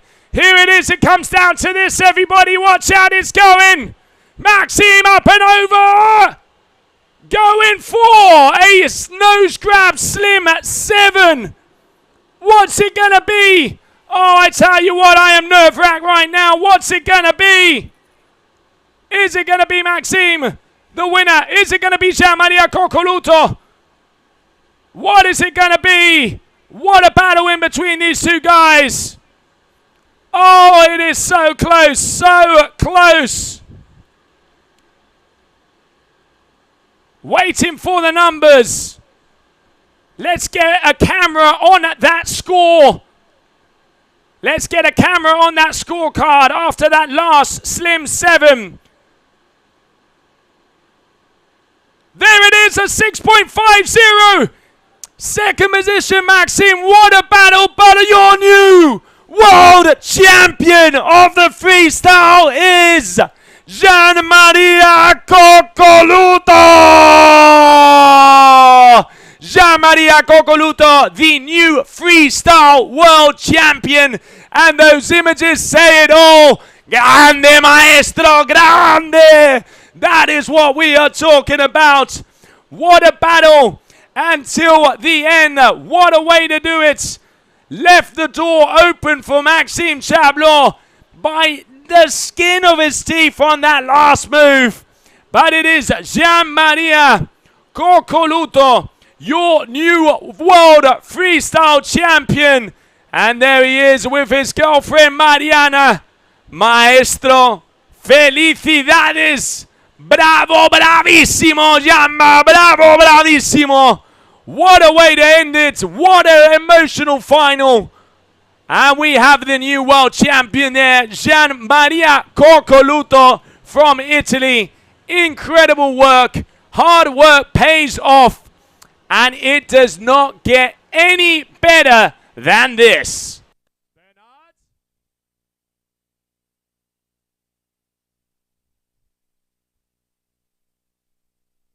What do we do? Keep going? Tell me when, because I need to go grab the mic if not. There you can see him saying congratulations to all of the other athletes out there on the water. Carlos Mario Bebe has been a world champion himself. And there we can see El Maestro Gian-Maria. It does not get much better. What freestyle action we have seen out there on the water.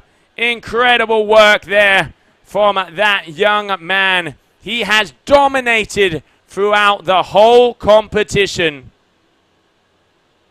Not stopping a single second.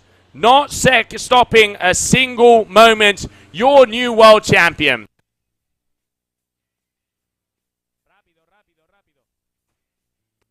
And we can see everybody congratulating him out there on the water.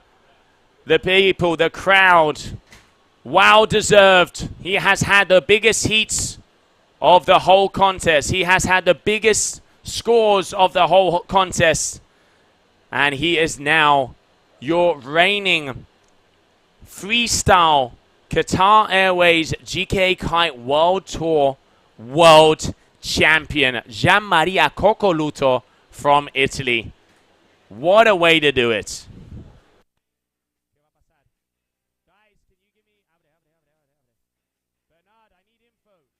What am I doing, Bernard? I need info.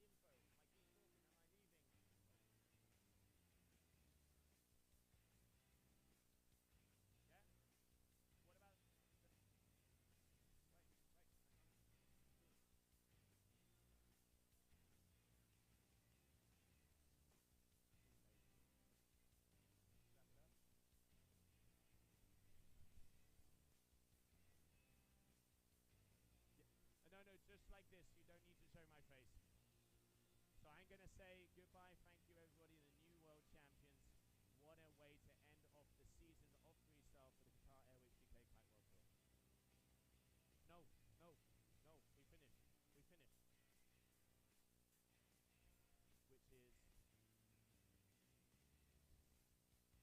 No. We finished. Which is...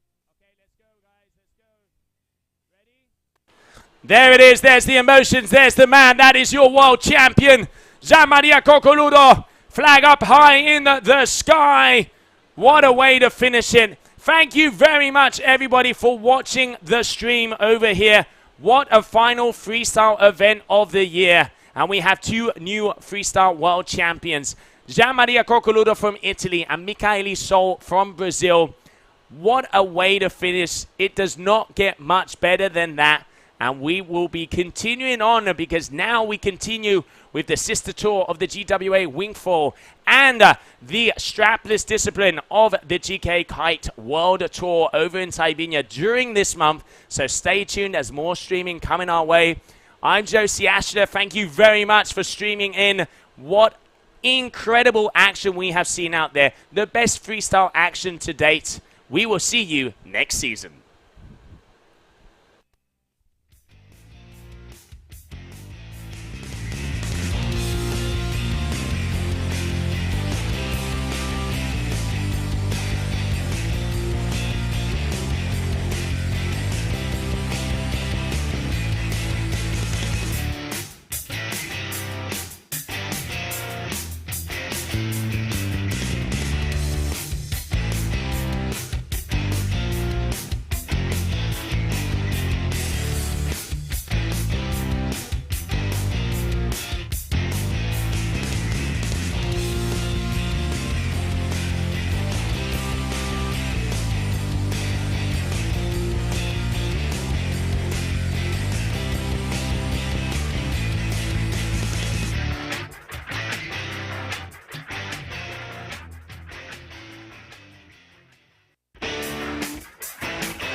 Thank you.